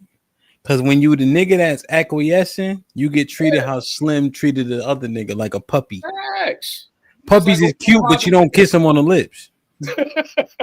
Type shit. She patted that nigga on the ass, slapped him on the ass, and sent him out the door. Then shit? told him to come back just to make sure she still had control. Concessions and acquiescence are death of a nigga. That should have fucked you up, especially when you know what you concede into, you don't even agree with, and now you got to find another way around it. But that's when hustler brain kick in. In my mind, I'm like, all right, cool. We'll do it this way. It's going to throw me, but I'm going to figure it out on the back end. I'm going to have to do this. And I was scrambling for too much. Fucking up what I knew was a good plan. And she hit you with the I thought so. Nah, she won't. She ain't joking. Nah, I know. I'm trying to frame it. Though. I feel what you said. Right? Yeah. They be talking crazy. They be talking crazy like your little brother be talking when your dad tell you to do something, but you can't really bucket your dad. Your brother standing like, nigga, right? He doing all this shit. I'm gonna wrap my fucking hands around your neck. You mouthing shit when your dad turn around, right? That's how that shit is, bro. And I'm gonna be honest, bro. I shut the fuck down. So after a while, I stopped trying to explain the shit to her. Silence was my biggest weapon because I didn't want to say nothing crazy or foul to her. And I knew what I was get to that point. So I just kind of shut the fuck down right there at the end. Like it wasn't, got my daughter. So again, we co-parent well with her. But also knew, looking at my daughter, that I wasn't going to raise her in that shit. Respectfully. We just won't dare, bro. It won't work. You had to make a decision for the baby. Yeah. This is ill, right? Because this plan shit, I'm starting to hear it more and more. Like you the leader, right? Shit too. Right? Oh, you the leader, right? Shit fucking up this plan, right? Like you're not dealing with an autonomous being, right? That has ideas. But as soon as something's not quite aligned with what she actually wanted when it started, now they take exception. Now they start to question your plan and shit like that. That's bullshit. It's bullshit, son. It's another way to escape accountability because she want to question your plan. She not going through it blindfolded. She want to know cook nooks and crannies and how she fit into it. And if she don't like the fit, then she gonna make sure she gonna call out every time she don't fit. Shit, you get it. That shit crazy, son. That shit ill. And I know you well enough to know you. I know you wasn't saying nothing wrong. No. And you always looking for balance and baseline and understanding. Go ahead, Love shaking her head and all that. Apparently, she got some better shit to say than us. Go ahead, Love. Now, go ahead. You doing all? You know what I mean? Go ahead. I was more shaking my head at you. I felt like talking shit. I'm not gonna expound upon that discussion that we just had. I'm gonna answer your question because I'm here for No. I'm saying, why compromise if you damned if you do? It don't make no sense.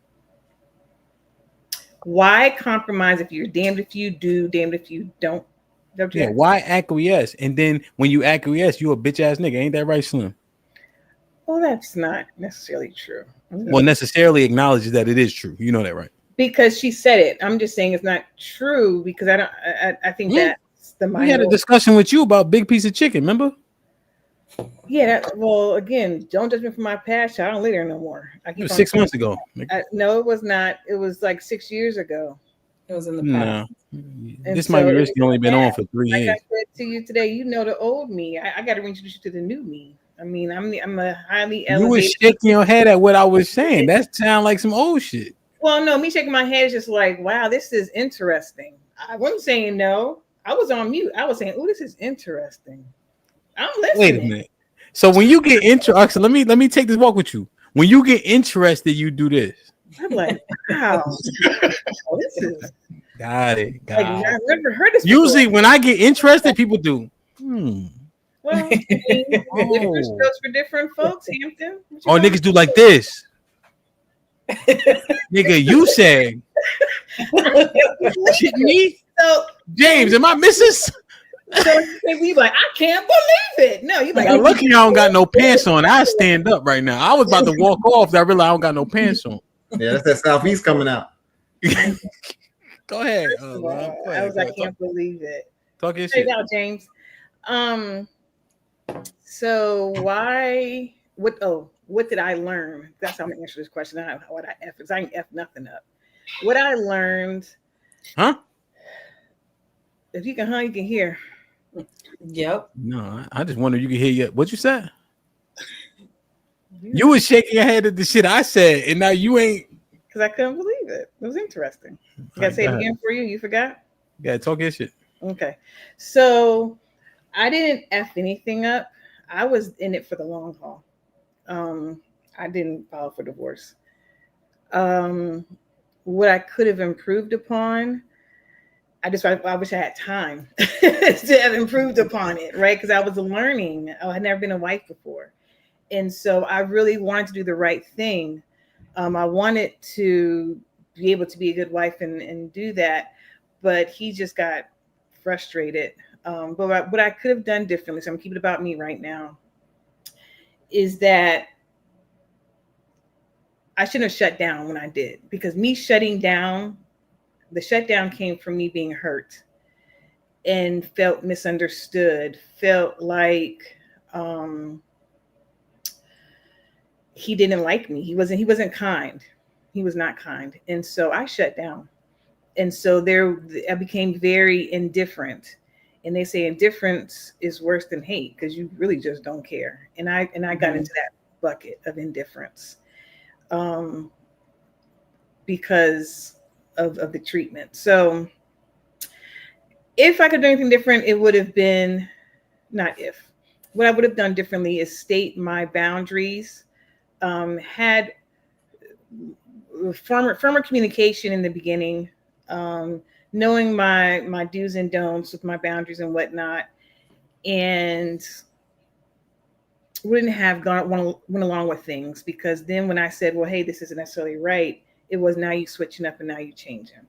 I should have been more communicative about who I was and what I wanted, because then when I tried to express it and then live it, I changed and I wasn't who he thought I was. And then he became an act out. So that's, I will take the accountability for that. So you didn't. So what did he do? The kind things he did. I mean, the stuff you're willing to share. If it was, yeah. I mean, he was just unkind. I mean, he was vicious with his mouth. Vicious. Oh, so he was saying things to purposely hurt you. So was it intentionally? He knew that. Yes, it was intentional. He knew that, and he said it. He said, "I won't hit you. I'm going. Wish I did." He was like that. He knew his. Yeah. So wait. So was it unprovoked though, or was it? I mean, I won't say it was. I will not say it was provoked because no one deserves to be talked to like they're a piece of trash. So no, it was not provoked. Absolutely not. I didn't do anything to warrant being talked to in that manner. So yeah, no. Okay. Because when I fight, I always said I fight fair.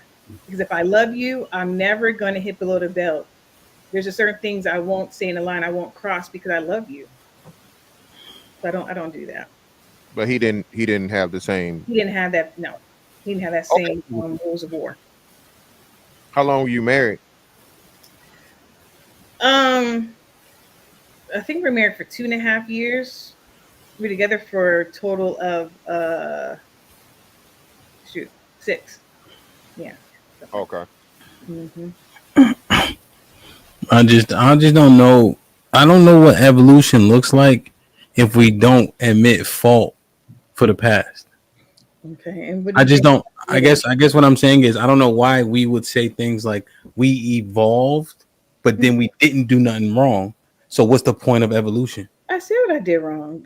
I literally said what I did wrong. What was it? I should have communicated. Oh, you weren't, because you walked away. You weren't listening. I did say it. What'd you say? So you walked away because I want you to say it. I did say you just walked away. You didn't hear me because you're trying to take away my evolution. Don't do that. Wait, talk your shit. What'd you say? What you did wrong? My bad. Read the transcript. Like, I don't like repeating. I hate repeating myself. I really do. Well, you do it often. Well, so go ahead. What you think? Long-winded as a motherfucker, nigga. Nigga. Go ahead. What you think? Go ahead. Talk your shit. I ain't gonna say nothing. Go ahead. Let's try and see how this works for you not to say anything. Go ahead. I'm gonna make it into a nutshell. What? I ain't saying nothing. I was about to talk shit to Miss Fantastic, but I caught myself. Go ahead. Okay. In a nutshell, I did not communicate properly. I will boil it down to communication. What you say? Hamp, you're so annoying. I didn't communicate my boundaries. I betrayed myself, and I didn't necessarily say what I wanted. Yo, you gotta stop this shit, bro. This ain't BET or Fox Soul, my nigga. You could just speak plain. You betrayed yourself? What are you talking about? I betrayed myself. What does that mean? It means she lets shit slide when nigga, hush. First and foremost, you hush. You done enough. Go ahead. But that's what it means. It means that she knew what she wanted and she let shit slide. I am this close to using y'all real names. That's how much trouble y'all about to be in. Now, you betrayed yours. What in the I did. Star Trek is this? What? Him? What? You what? That's what I'm telling you. I'm intrigued. Whatever the fuck you did earlier. Like, come on, like, tell the truth. You betrayed her. What do you? I did. So I let. But you constantly implicating somebody else. That's not how this works. No, I said I betrayed myself. No, I said I should have communicated better. I should have stated what I wanted. I should have not let things slide, because when I got fed up, I was like, I shut down. I said I was indifferent. I shouldn't have been indifferent. Indifference is worse than hate. Hold the fuck on.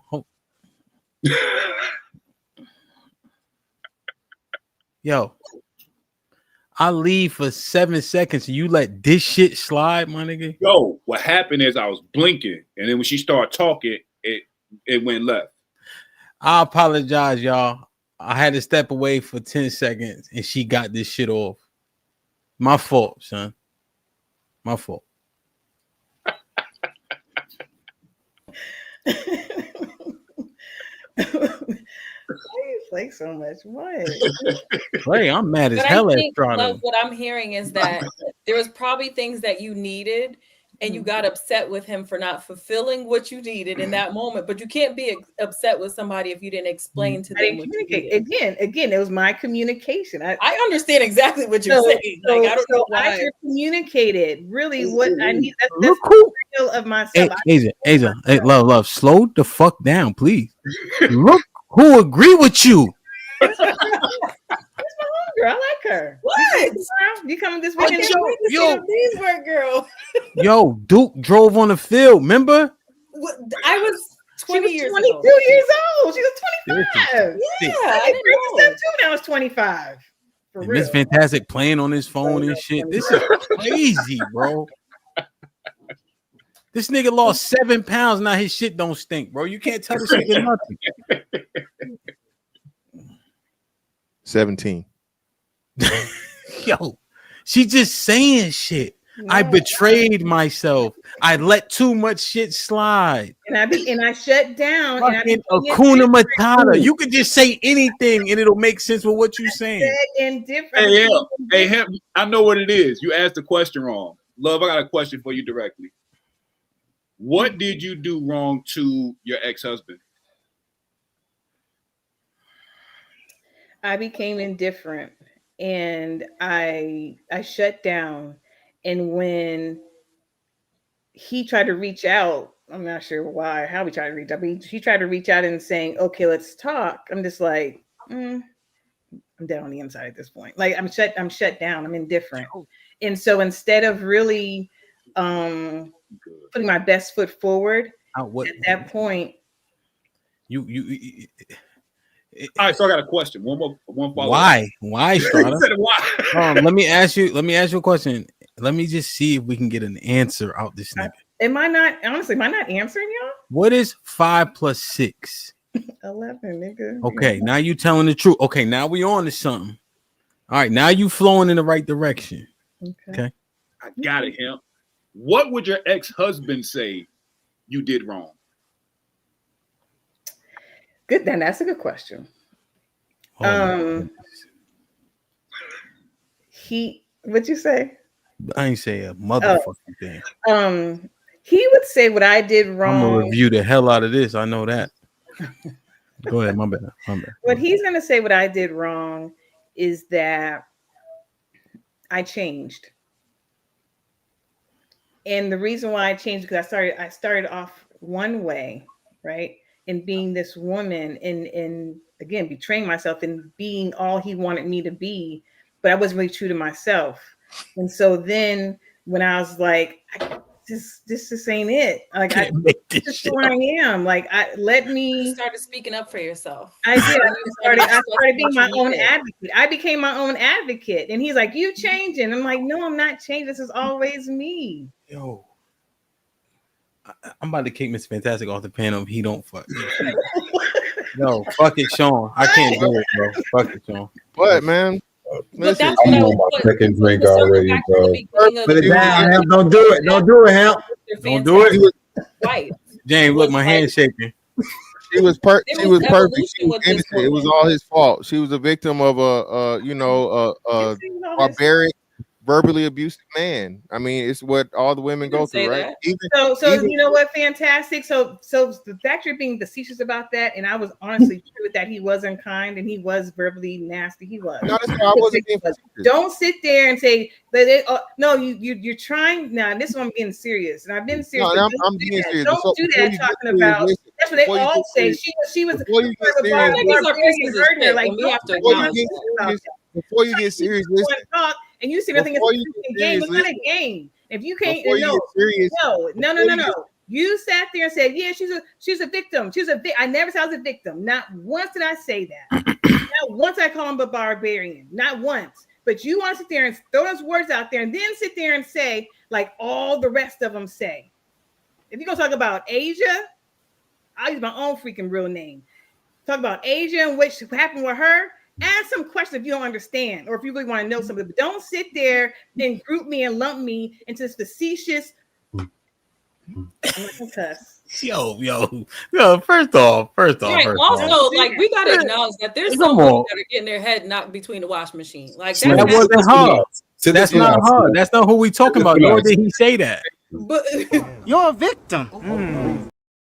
So would you rather be? Hold on. So let me. So this I guess is a facetious asshole, but real question. Would you rather be cussed out or stomped out? Stomped out. So the stomped out wounds heal quicker than the words do. Oh wow! Oh my God! What is this poetic bullshit? You got the right hat on for this poetic bullshit. It's true. We supposed to do this. We supposed to do this when you say that stupid shit. Then get verbally annihilated That Now, should carry us. Like That's a new one. somebody could say That's a new something one. sorrowful that Yo, it carries Great. you fuck for out the of rest here, of your man. life. you It understand? prevents you from. So again, ladies, Silence you talking in, man. hopefully, I'm going to say this so hopefully none of you ladies have been victims of domestic violence or actual physical violence, right? That's how I know what I'm talking about. Okay, great. So if you have been, no, you aren't. If you have been, if you had, well, I mean, everybody has an asshole, but I'm not one. But anyway, so what I'm saying is this, right? If we're gonna be real on this panel and really talk, do not, and I'm being fantastic, whatever the hell your real name is, do not play.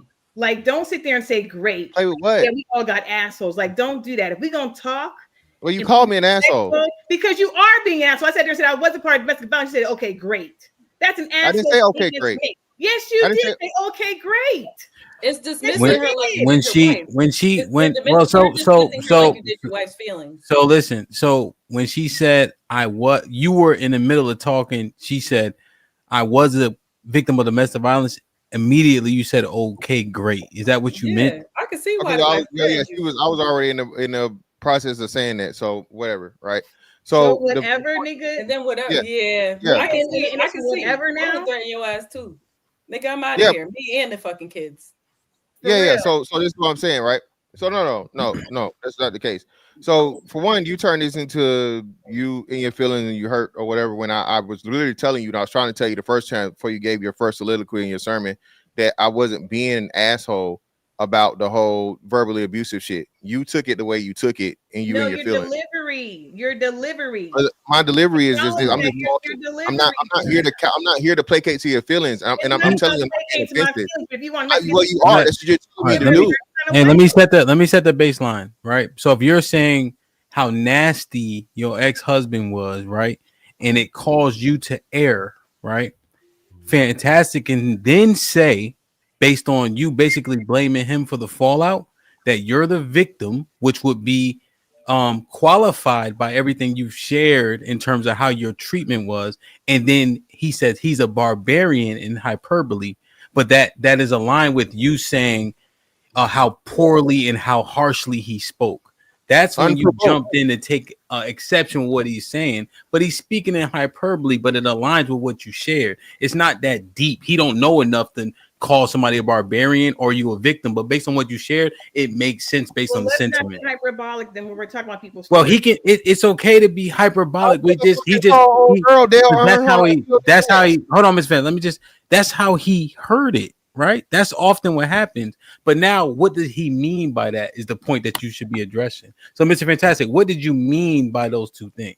Because I'm going to tell you, when she was talking, what I heard was this right here. What is high? What is nerd? What is what is? That's what I heard. Yeah, so that's the reason why I was saying that. Yeah. I wasn't talking like that. I wasn't spitting poetry. I betrayed myself. I did. Now, once I call myself a victim. Now, what the fuck they doing TikTok? Where's Sherelle at? Snap my fingers. I didn't do this. I didn't man. Like it. I didn't do any of that. Lord, I said what I said. I said what okay, well, let Mr. Fantastic now respond to what he meant by the word barbarian and victim. What was he trying to say? That's what you can properly retort. Now remember, go ahead. Yeah, so again, this is why I was being quiet, because people getting their feelings over shit, even though they, that's why I asked if you want to disclose it for a reason, right? That's I purposely preface. You left that part out, okay? That's why I asked you on purpose. And the things that I didn't give details of what he did. I didn't say exactly. You're proving my point. So what you were comfortable in sharing, you shared.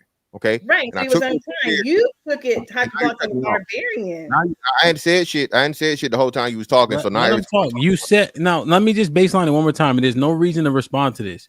You explained, right? Your tone changed, how you delivered it changed, about how harsh he was with his verbiage. Okay, you were very clear on how harsh it was without giving us details. Correct. Right. So Mr. Fantastic likened that to barbaric. Okay, he has a right to do so based on how you described it. Now let him give you his explanation so you can properly retort. Go ahead, Mr. Fantastic. Yeah, so you was dealing with the cussing nigga, right?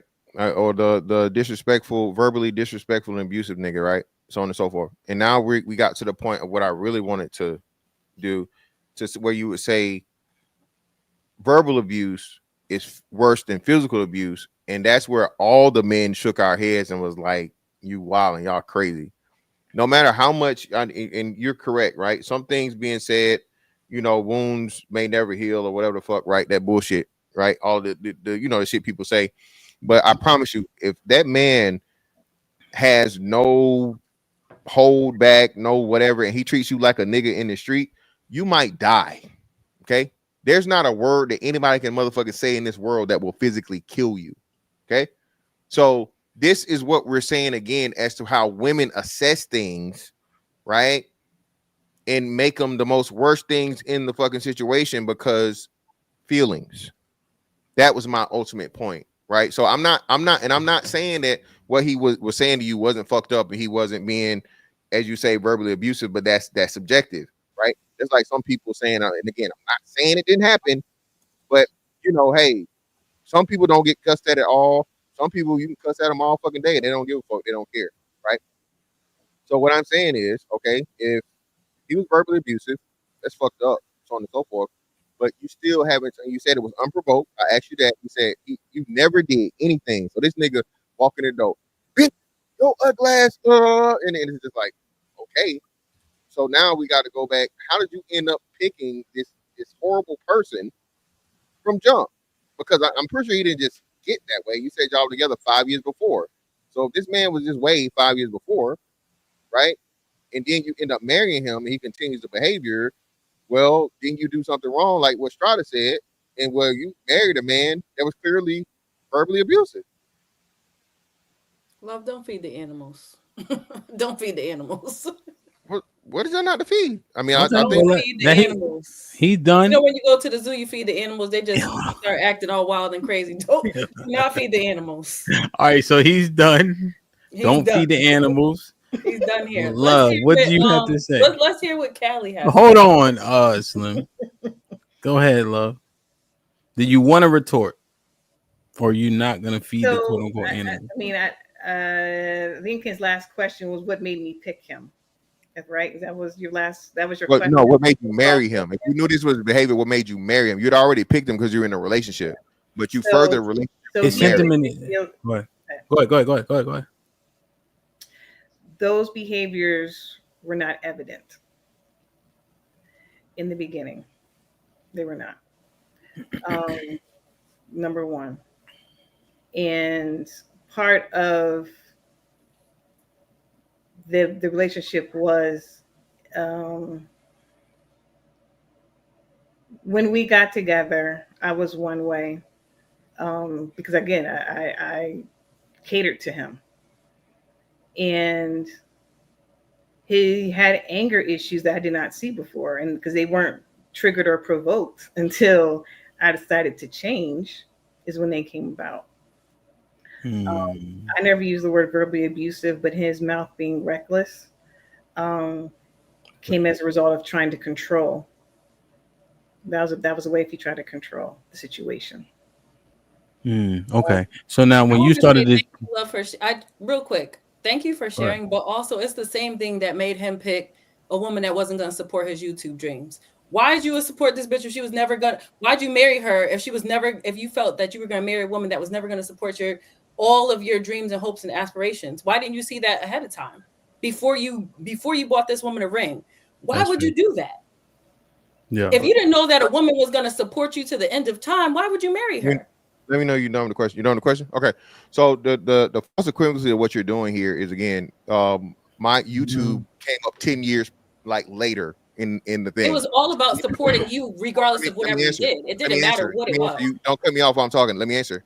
So she literally showed me support in any and everything through the hardest of times. Remember the two twins I told you about? She went through with that with me. She supported me through fucking us almost losing everything because a bitch purposely tried to take the money she could take and fuck my family up. So she showed me that she had the fucking dedication. She showed me that she was gonna support through whatever the fuck, right? Now, when the YouTube shit came up, hold on. What? No. Like you said, people change, right? And when people got other people in their ear, to fucking see doubt and other bullshit, right?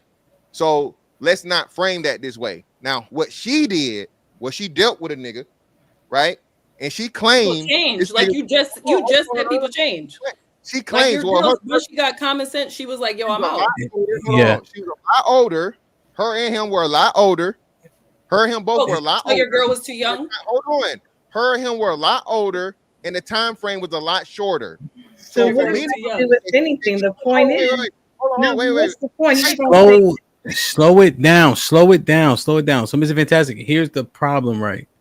It's going to conflict no matter how you try to frame it, right? Because either you ignored red flags, right, or she changed. You know, she was too young to understand all of it. They're gonna have a retort that is gonna have merit. You know, they won't. Well, but based on what the angles, what I can see, the angles, it's going to, right? Because do you agree that people change, or did you ignore red flags? Either way, you're gonna be implicated, even if it's more slight here, more overt there. You know what I'm saying? Because you should have been able to see something, you know what I mean, or admit the fact that people can change, and that gives merit to Love's situation, right? Okay, because your initial response to her is, why didn't you call that out before you married him? Yeah, but your wife changed on you, which would then give her argument merit, unless you ignore red flags, which would be more towards Strada's point. That's why he's responsible.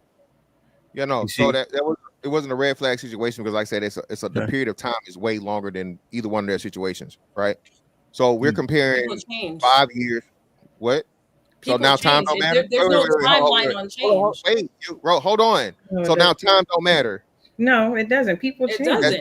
People can change tomorrow. You can't have a conversation. You can't have a realistic conversation. No, you can't. Honestly, so here's let me. Hey, Love and Slim. Let me baseline it, right, Mr. Fantastic. What you're presenting is the opportunity for change is obviously increased with time, but when people change is not time centric. People can change from one negative interaction, right, over the course of 30 days. If me and Strada becoming friends and he do some shit, boom, I'm gonna say, oh, this is not the nigga I thought he was, right? So either he changed or my opinion of him changed. That can happen in 30 days or it can happen over 10 years. It's more opportunities to happen over 10 years. To your point.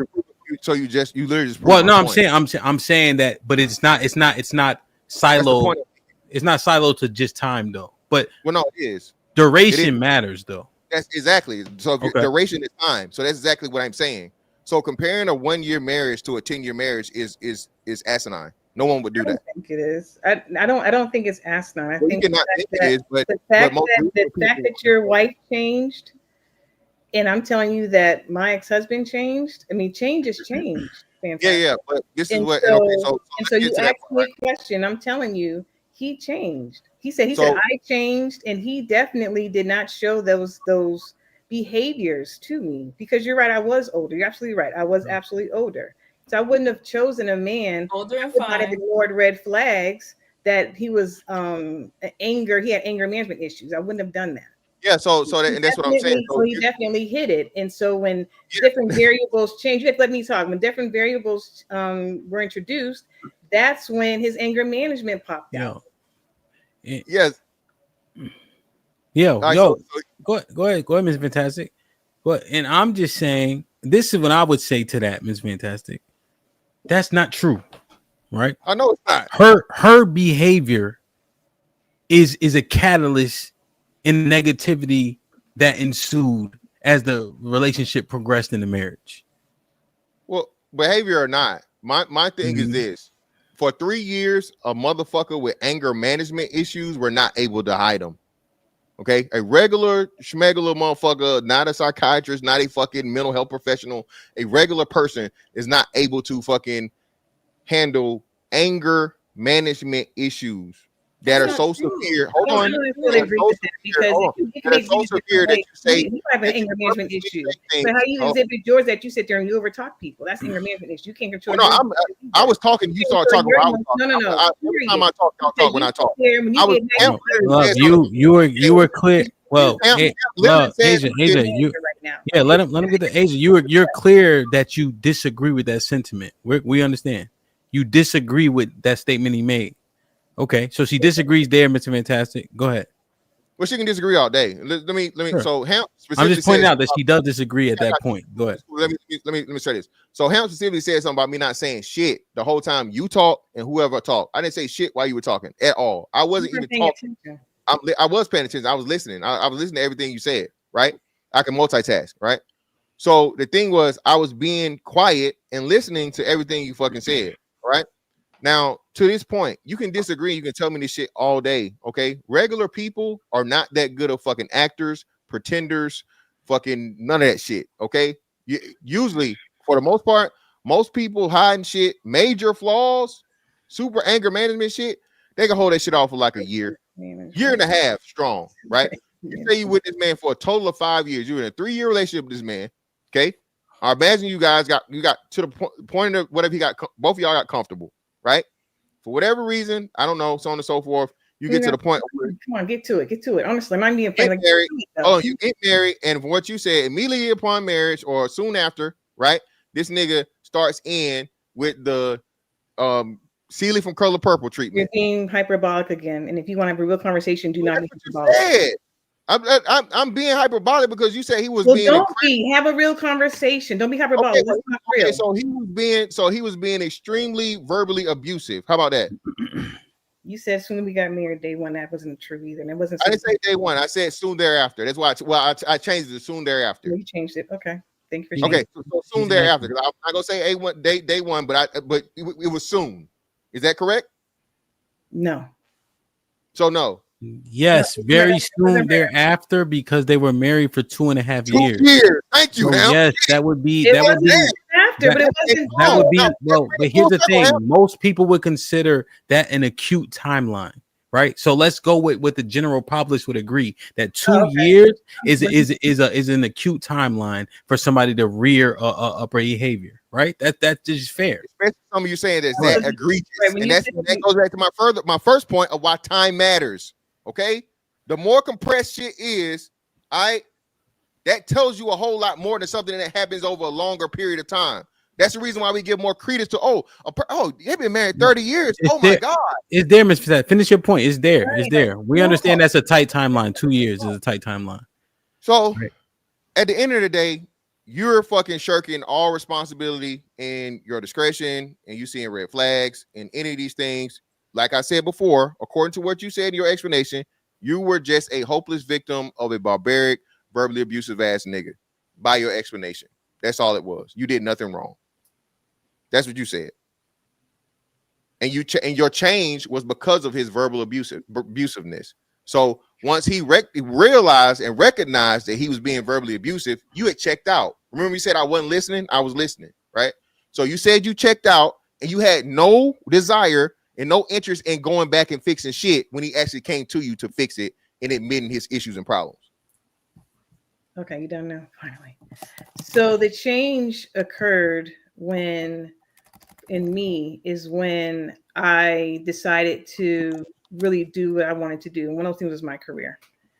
And so it wasn't necessarily that the change wasn't me shutting down initially. The change was me doing great at my job and them promoting me, right? And so I wasn't as hyper focused, and so that was a change. Again, it feels like the thing is, I never said I was a victim. I never said anything like that. I know where I could have done better at, but it seemed like you tried to just hone in the fact or really hone on the fact that I was blaming it all on him. And it's two people in a marriage. So it wasn't just his fault. I definitely have some culpability in that. I do have lessons learned in how I would conduct myself and how the type of wife that I would be, and definitely talk about my boundaries in the beginning in any relationship to ensure that we're aligned. Sean, you can stop doing that. You can actually stop doing that. Fast forward the tape, nigga, like you told him. I'm good. I'm done talking actually at this point. I did tell you what I did wrong. I said it a couple times already. What was it? This turned something else I didn't want to turn into. So finish with the what you did incorrect though, right? Just so they can hear it without unadulterated. So what I did incorrect is that I shut down and didn't make room for communication because I shut down. Okay. All right. And so one more thing, let me add on to that. I didn't explain the changes that were going on. And so he took it as a negative towards him. And I should have been more communicative about the changes that were happening because it has nothing to do with him, it had to do with literally me. But because someone starts changing, they don't communicate what the changes are or what the genesis of them, what them is, then it could take it personally. Okay. Now that's a different. So you're saying changes that were independent of him affected relationship, correct, and you didn't say correct why. And I did not communicate. Okay. That's I want to let. All right. Now talk your shit, because that's the first time tonight that you put it on yourself independently of anything happening. That's the key. That's what we're trying to hear, because you said those words before, but the context wasn't, I'm dealing with shit, career changes, going through shit that negatively affected the relationship, and I didn't communicate what I was going through. That's substantive about what you could independently affect and change that can help that relationship. That's the part that people can grab onto. Pause. Okay. Know what I'm saying? Not to render his implications moot, but the question is, what did we do wrong? Know what I'm saying? We start talking about them niggas, then they would get blasted, obviously. You know what I mean? But that wasn't the question, essentially. Well, the question was too, like, what would he say about you? And I'm like, the fact that I changed. Well, the question was, how'd you fuck this up? Remember, that was the question, right? And I didn't communicate. And I did say communication long time ago. Did I break it down? No, I just did just now. No, but I did say communication was an issue. You got an opportunity right here just to say, you right. Right. And I did say you, and I did. But I'm saying, my nigga, communicate with me, nigga. I did, and I said you right. I did. All right, well then, all that context don't matter. You want a hard pat on the back? You got one. You want no pat? I don't need no pat. Plus, nigga. I don't need She's no pat. still evolving, and she said that at the beginning of the pod. Stop co-signing. She said that at the beginning of the pod. She's still evolving. It's true. I said I'm not evolving because she still don't communicate she's well. Still evolving. She's working on herself. Me and her would fight. Me and her would argue every day because of how she communicates. I communicate better. We would argue every day. She's sarcastic, condescending. We would argue. He said you and Sean will argue every day because of how you communicate. You are. Oh yeah. Well, no, I wouldn't even want. There's nothing like you are very condescending, right? And so the good thing about you is that you don't hide your stuff. You are out. You are an asshole. You wear it on your forehead, right? And so you're condescending and you let it be known. So I actually appreciate that about you. Thank you. Because I know we'll be nothing but good Judies. Like I'll be punching the big old belly when I see you. That's it. And give you a hug and dap you up. That's all we would do. Because I don't want to be gay. We would. You. Is it I might verbally abuse you or maybe even physically abuse you. I don't know. Okay. I would push you down. Oh, wait. You way bigger than me. You way bigger than me. Maybe we should log off. You way bigger. Way bigger. I would just push you and you would fall. CJ with the $2 says she must got a pet cat, ellipsis, or 4. Uncle Rick with the $2 DJ Hamp, Queens moving against their kings. John Henry with the $5 Strata. If you saw the issue, why did you not correct her directly on that? I think Strata, he got the answer, but you can re-answer. Go ahead if you want to. Figure out which part he thought wasn't corrected. Oh, the tone stuff. Oh, I think that when it came to the tone, it was something that I was constantly correcting, and you get tired of correcting the same thing over and over, and you just kind of get apathetic to the shit. John Henry with the 10 ounces to everyone. Always remember, if you can't tell your significant other there's an issue, what's the purpose of the relationship?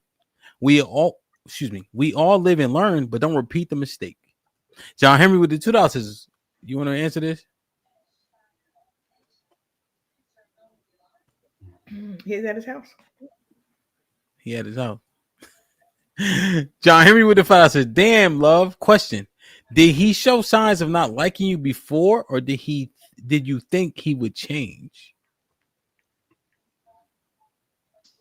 No, he didn't show signs of not liking me before. No. Demetrius was popping. Was goody. Uncle Rick with the $2 says, "Slim, if you don't hush." Ronnie with the $2 says, "Love thinks she on Oprah." Aaron with the $2 says, "Love on some Mary." You want to respond to that? I just use more than one syllable words when I talk. That's all. SAT words. Aaron with the $2 says, "Love on some Mary J. Blige. I'm not gonna cry." Bullshit. Now Henry with a 20 ball. Okay, enough. Love knew exactly who that man was. Shit like that. He did not value her as much as she valued him.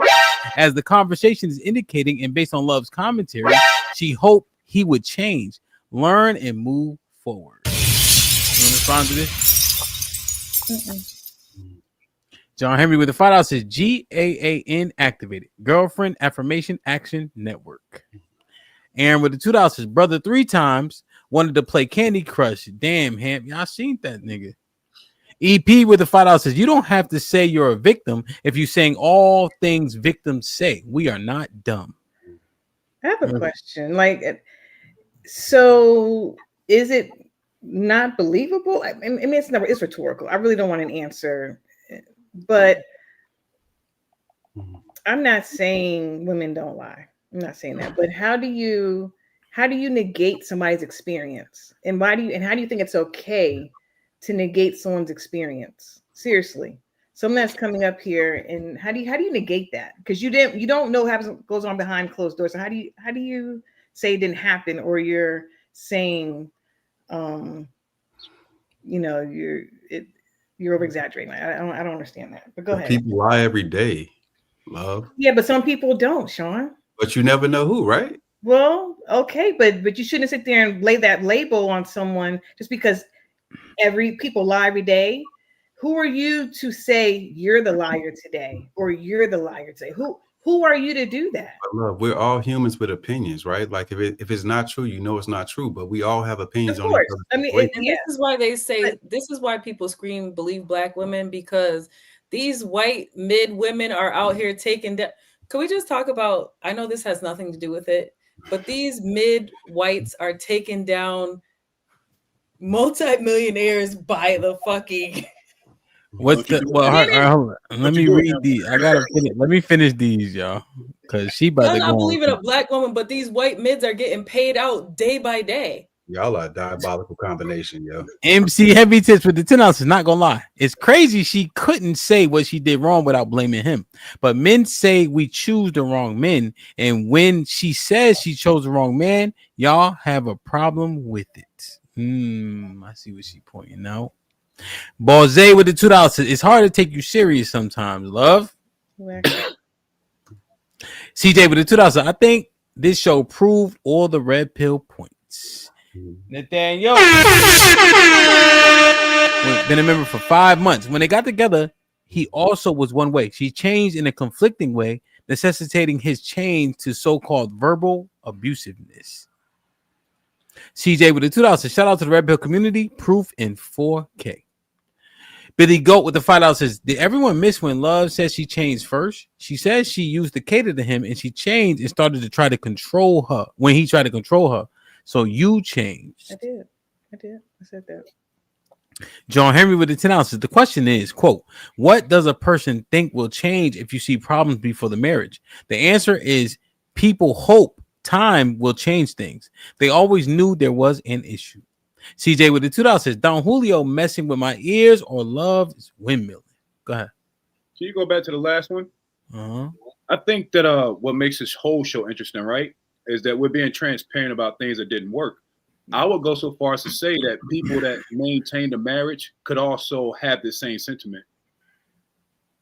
Yes. You got people that are currently married that think time will still heal it and will still change. So I think that it's easy to from the sideline because we're being transparent about how we failed, right? Yeah. I think it's going to drum up more questions, as it should, right? And I think that it engages differently. But I think that these same things can be applied to people that are still married that just haven't maybe accepted what we did, right, wrong, or indifferent. That's it. Yeah. I tell you, right? In love, no. The only difference between the people that are married and divorced, and it's not even a shot, it's just keeping it tall, right? Is the endurance, right?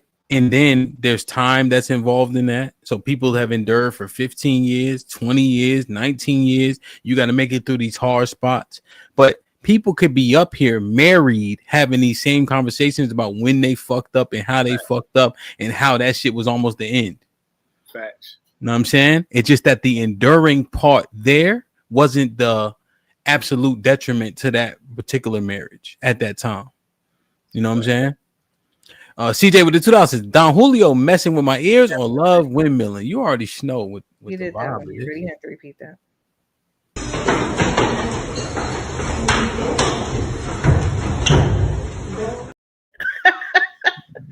Oh, Slim, what you got, an expert right there? Tell the expert get on the camera. It's all good. You know what I mean? You keep looking to the right. You got an expert. Come on, expert. Hank Deezy been a member for 20 months. Sending love to HAMP and the Perfect. Hank Deezy, what's goody, man? I ain't see you in a minute. Hope everything is everything, man. $2. Yeah, I got you. You always get me and Hank confused. Hank 6'4" though. CJ with a $2 says, Slim crazy. Love delusional Lakers in 5. Aaron with the $2 says, we watch women negate men's experience every day, B. John Henry with the $5 says, people ascertain what goes on behind closed doors based on actions continually displayed in public. Like, share, subscribe, tell a friend to tell a friend. Hit that like button right now if you can. That helps the channel the most. Sean, what's goody, man? What's good, bro? What's the word, man? How'd you fuck that up, B? Shit like that. Shit like that. Shit like that. Shit like that. You know what? My biggest flaw was that I love too deeply. You know? He's trying to be funny. Go to hell. I love too deeply, and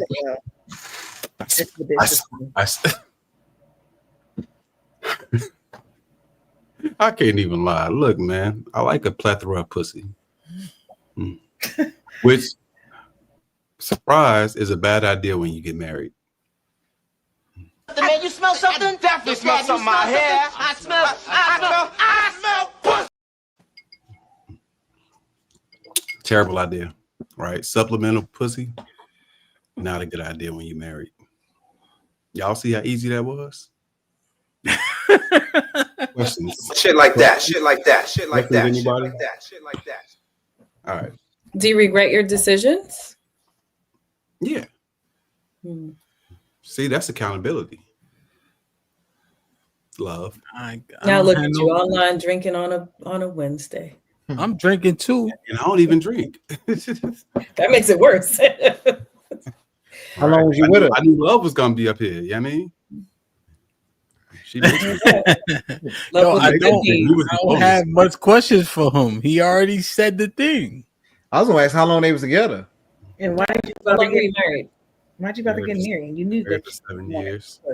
I'm sorry, you said 7? Married for 7 years, yeah. So you cheated on her for 7 years?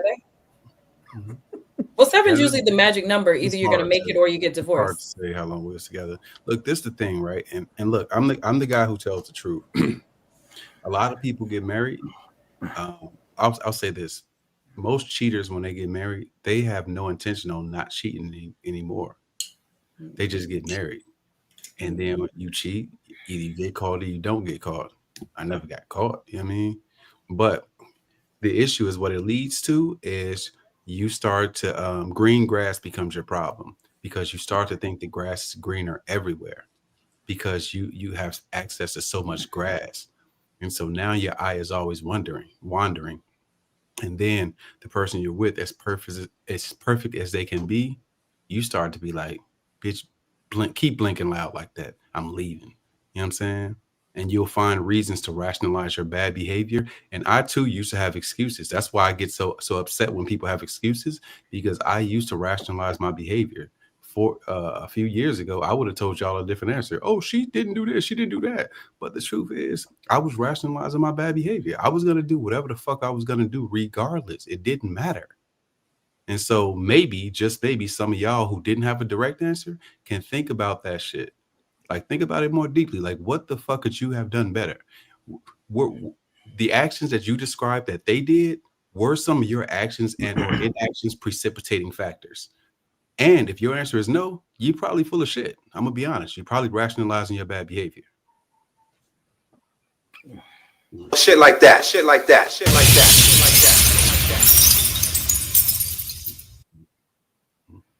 like that. Bye. Nah, real shit though. Literally, Sean, when you got that much access, you almost on some I wish a nigga would shit. Mm-hmm. With your shorty. Absolutely.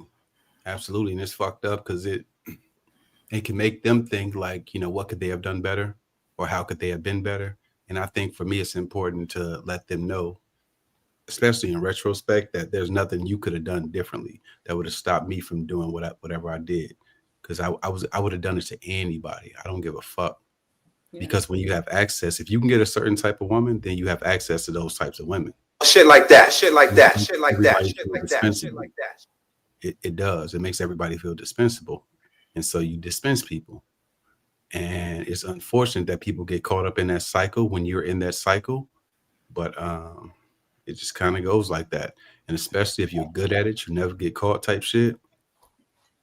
It's an endless cycle. And it's something that only you can stop. There's no magic words. There's no therapy. It's something like I woke up one day about 3.5 years ago, and I'm like, let me see if I can actually just be with one woman. And nothing prompted it. I was single at that time. You know what I'm saying? I'm just like, let me just see the next chick. Let me just see if I can just do it. And then I did that for almost 3 years type shit. It was the first time in my life I ever did that shit. But I feel bad that I didn't do that to the woman I was married to.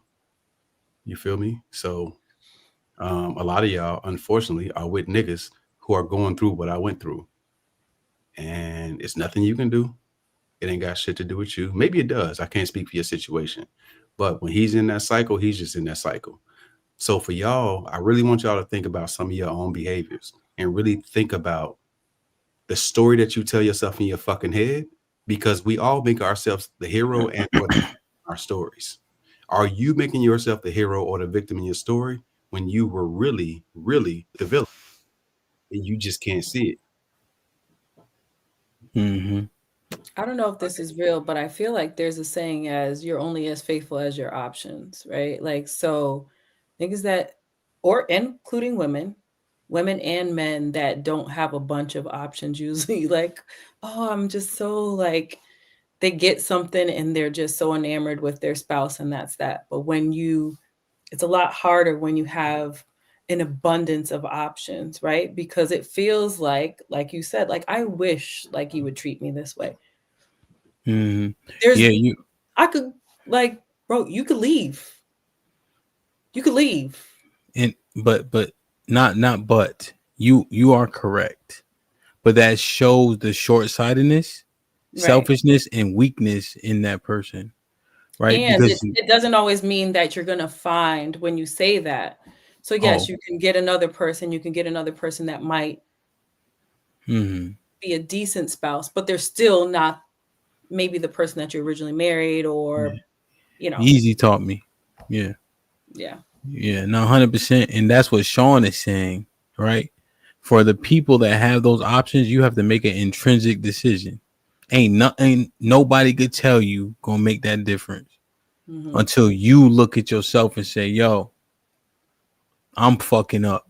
Not because of these options, not because her breath stink too much on Wednesdays. Like it ain't, you know what I mean? You gotta make that decision and stick with it, period. When you got options. That's a you thing. You know what I'm saying? A motherfucker, and then you know how it be, you talking too much, you saying too much to a motherfucker, and then the nigga will play on those strings that the other nigga don't, that got a deficit with, right? Or niggas inboxing you on some Huggy Bear shit, and that's the one thing you missing, right? Or she's sending you them provocative pictures throughout the day like your wife used to, right? And we trick ourselves into thinking, oh shit, this some regular shit though, right? We've been subject to this forever. You know, nah, real shit though. Real shit. Easy peasy. James, what's goody? What's up, man? I was gonna say with Sean, I think that too that helps the woman release some of that trauma. You know what I mean? Them knowing that a lot of times we don't tell the person that we did wrong, hey, I was the one that was wrong in that situation. And then so they can heal and they can grow from it and they can know like, hey, you know what I mean, I wasn't the problem. I still probably got issues I need to fix, but I'm thankful that, you know what I mean, I was doing what I was supposed to do. So a lot of times I think a lot of people, they can't move forward because they didn't apologize to the people they did wrong in their past. You know what I mean? So you reap what you sow. So it's gonna come back and get you one day. You know what I'm saying? But shoot, so my I'm currently married now to my wife for 9 years now, but I was married previously to my wife for 4 years. I'm only 35, so I want to be married, you know what I'm saying? So I always want to be married growing up. So I got married at 19 and she was 18 when we first got married. I was in the military. I knew she wasn't ready to be a wife. And me getting into that marriage, I knew I wasn't. It was some things that I needed to work on, and the things was I wasn't the leader I was supposed to be at that time. Right, I let things slide, like what Schroeder was saying. But just because you know, what I mean, you had that Disney, hey, I want to, you know, what I mean, go ahead and get married. I want to have a kids. We grew up together. You know, what I mean, that story. We played in the sandbox together. You know, what I mean, those type of stories and stuff like that. You know, what I mean, then now we die together and all that type of stuff, having a whole bunch of kids. Because I grew up in a big household, and you know, my mom and my stepdad was married for like over 30 years until he passed, you know what I mean, a couple years back, whatever. So, you know what I mean, I was trying to recreate that, you know, that scenario. So what I should have did was ask my stepdad that had a major influence on me, like, hey, what are the things I need to look for? Because I was watching them, but you know what I mean, some of the details that you supposed to know as a man of the how to lead your family and stuff like that, you can see it, but I think we need to do a better job. And this is what I'm doing with my kids now. I got 4 boys and I just had a daughter a couple of months ago. So I'm training them now, like, hey, this is the stuff you have to do. This is the stuff you have to work on. So preparing them at a young age, so when they do get married or do get off, go there, they can not make the same mistakes that I did. So I had a hot temper, you know what I mean? That's probably because, you know what I mean, the area I was raised in and stuff like that. So, you know what I mean, it was different traumas that I thought was normal, you know what I mean, that it wasn't, you know, I didn't notice that till I joined the military and I went to like this little club, whatever, and then they get to fighting and shooting afterwards. And I was like, damn, this shit's lame. Then I had to like check myself, like, yo, like I have a, you know what I mean, fucked up mindset and stuff like that. So it took me working on my anger issues and the things that I thought was normal, because I was kind of like a crash out. I wasn't just, you know what I mean, just, you know what I mean, I was a cool person, you know what I mean, I was a hooper, I went in the streets and nothing like that, whatever, right? But like you said one thing, I wasn't talking, I was just swinging, you know what I mean? So I was kind of like that growing up. So, you know what I mean, me getting into that marriage and, you know what I mean, her being disrespectful and stuff like that, I would go crazy. You know what I'm saying? I ain't hit her and nothing like that, whatever, but you know what I mean, I didn't take that shit lightly. You know what I mean? So at a young age, I should have knew, like, hey, she's gonna be immature. It's gonna be things that she needs to get better with and she needs to work on and stuff like that, me and myself included, right? But I didn't have that forethought. So now when I got remarried, I got remarried at 25. So I met her when she was the next woman I met, you know what I'm saying? So we got together right there. And I made sure that the things I learned from my previous marriage, I kind of taught her, and we was together for like 3 years, and we was kind of going through it and making sure like we fixed all that stuff. And then now we've been together for 13 years now. So that's my story, kind of. I don't know if y'all so no, that's for sure. So are you articulating that you were the problem in the first one?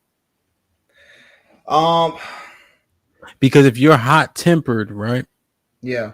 Then so I know from experience we can misconstrue damn near anything. Yeah, but you can't misconstrue the shit she did. Okay. Well, I'm just saying, like, we hot. So if somebody's more cool tempered, right? Yeah. There's a opportunity for correction. When you hot tempered, there is no opportunity. Yeah. I.e., you hooking off on niggas for anything. Yeah. Yeah. So right. So how do you reconcile that? Yeah. So I wasn't that with women because you know, what I mean, I don't look at women as a threat, honestly, just to be real. Like, you know what I'm saying? Like, so with guys is a different story. So when I wasn't like, when she disrespected me, like I kind of, you know what I mean, it was something that she will push me towards, right? So, and then once I learned like, hey, all right, let me control my anger and stuff like that, whatever. So I started working on myself, and then she started to change, right? But she still was with that, you know what I mean, the friend's mindset of trying to be young and trying to be kind of like what Slim said earlier, like, you know what I mean, she wanted to kind of, you know what I mean, be out with she wasn't able to mature, you know what I mean? So she was like, oh, well, my friends out here going to the parties, they doing this, and then now, and she's a wife, so she's at a totally different level, but her friends are partying and having fun and doing all that stuff, but she's a wife now. And I didn't explain to her, you know what I mean? I didn't do my job and explain to her like how important it was, and her parents didn't. And then I should have knew too, because her dad was in jail her whole life. You know what I mean? She had a whole bunch of different traumas and stuff like that growing up. Like her grandma was on drugs and stuff like that. She's seeing that, and you know what I mean? So if I was going to marry this woman, I should have prepared her better. You know what I mean? That's the things. Was she that? What was she? What would you rate her on a scale from 1 to 10? Like what? Looks or you what talking would about most men? What would men rate her? It's probably 6, 7. You know what I'm saying? She was an average. So what made you accept that much liability? Why did you choose to look past everything that she showed you? It was because I was in the military, you know what I mean? I'm away from everybody, you know what I mean? She was a piece of home, you know what I mean? And then that Disney fairy tale thing that I was talking about earlier, you know what I mean? That we was playing together in the sandbox and all that type of stuff. You know what I mean? Our families was cool. You know what I mean? It's like everything kind of, you know, like that movie, I forgot the name of that movie, but it was something like, you know what I mean? Like we was, you know, together and stuff like that, whatever. And then once I, you know, made a commitment, you know, I'm very like, you know, I mean, into the scriptures and stuff like that. So I was gonna stay, you know, I mean, with her until, you know, I mean, I found out that she cheated. So once that was over, then it was good. I was finished. So, you know, I mean, I think that's another thing for the young men. I think we need to get more into the scriptures. I'm not talking about church and stuff. I'm talking about getting into the scriptures and getting into knowing what you're supposed to do. Because I think I wasn't ready to know exactly what I was supposed to do. So when I'm out there just doing what I want to do, you know what I mean, it wasn't in line with the Most High. So that's why a lot of the stuff didn't work like I wanted to work. Okay. So your baseline wasn't, the precedent for your baseline wasn't the Most High. And then by the time you developed that, she had already stepped out. Yeah, exactly. So you brought a woman into a construct that wasn't really a construct. Exactly. So that's the things I did that I messed up with and stuff like that. So that's besides what she did, and you know what I mean, had a lot, you know what I mean, had a baby and all that. It's a lot of stuff, man. It was a lot of people like, yo, like this shit was crazy because you know what I mean, you just slipping a lot of stuff in here. Who had the baby? She did. She had when I was deployed, came back, baby by another man type shit. You know what I mean? Spent the money, you know, those type of stories. Yeah, you should have led with that. No, I wouldn't, because it was on about what I did. You know what I'm saying? Oh, so, that's true. Way to take accountability. Let me. Yeah. Man, she had a baby. Yeah, you see that? Yeah. Yeah. You know what I mean? So a lot of people like, man, I need to write a book, and I was like, man, shit, fuck that. And so she had a baby when you was deployed and all that. Yeah. Well. Yeah. Yep. So. Or that baby was conceived, essentially. Well, I think the baby was conceived before I left, but the baby was born while I was on deployment.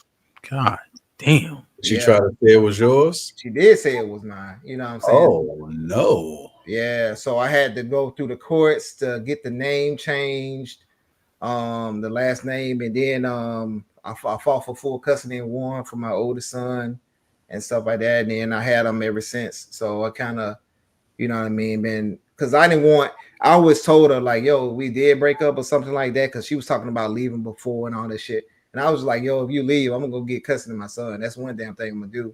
You know what I'm saying? So, because she was like, I was like, where you gonna go? You know, she's like, well, I just live in a project. You know, so that's the type of mentality she was. So she wasn't on that level to be a wife, and that was my fault of even, you know what I mean, giving her that, you know what I mean, that grace to do it. So.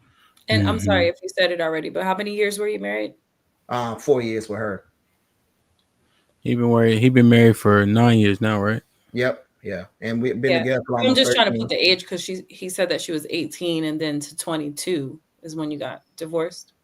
Yeah. So she was let me just say this. Not making excuses for her behavior, but she was a kid. But it's excusatory though, right? So every single well, by proxy of you calling out age every single time, it's posting bad. First of all, I have a 24-year-old that, so in my mind is why, like, my daughter's 24 years old.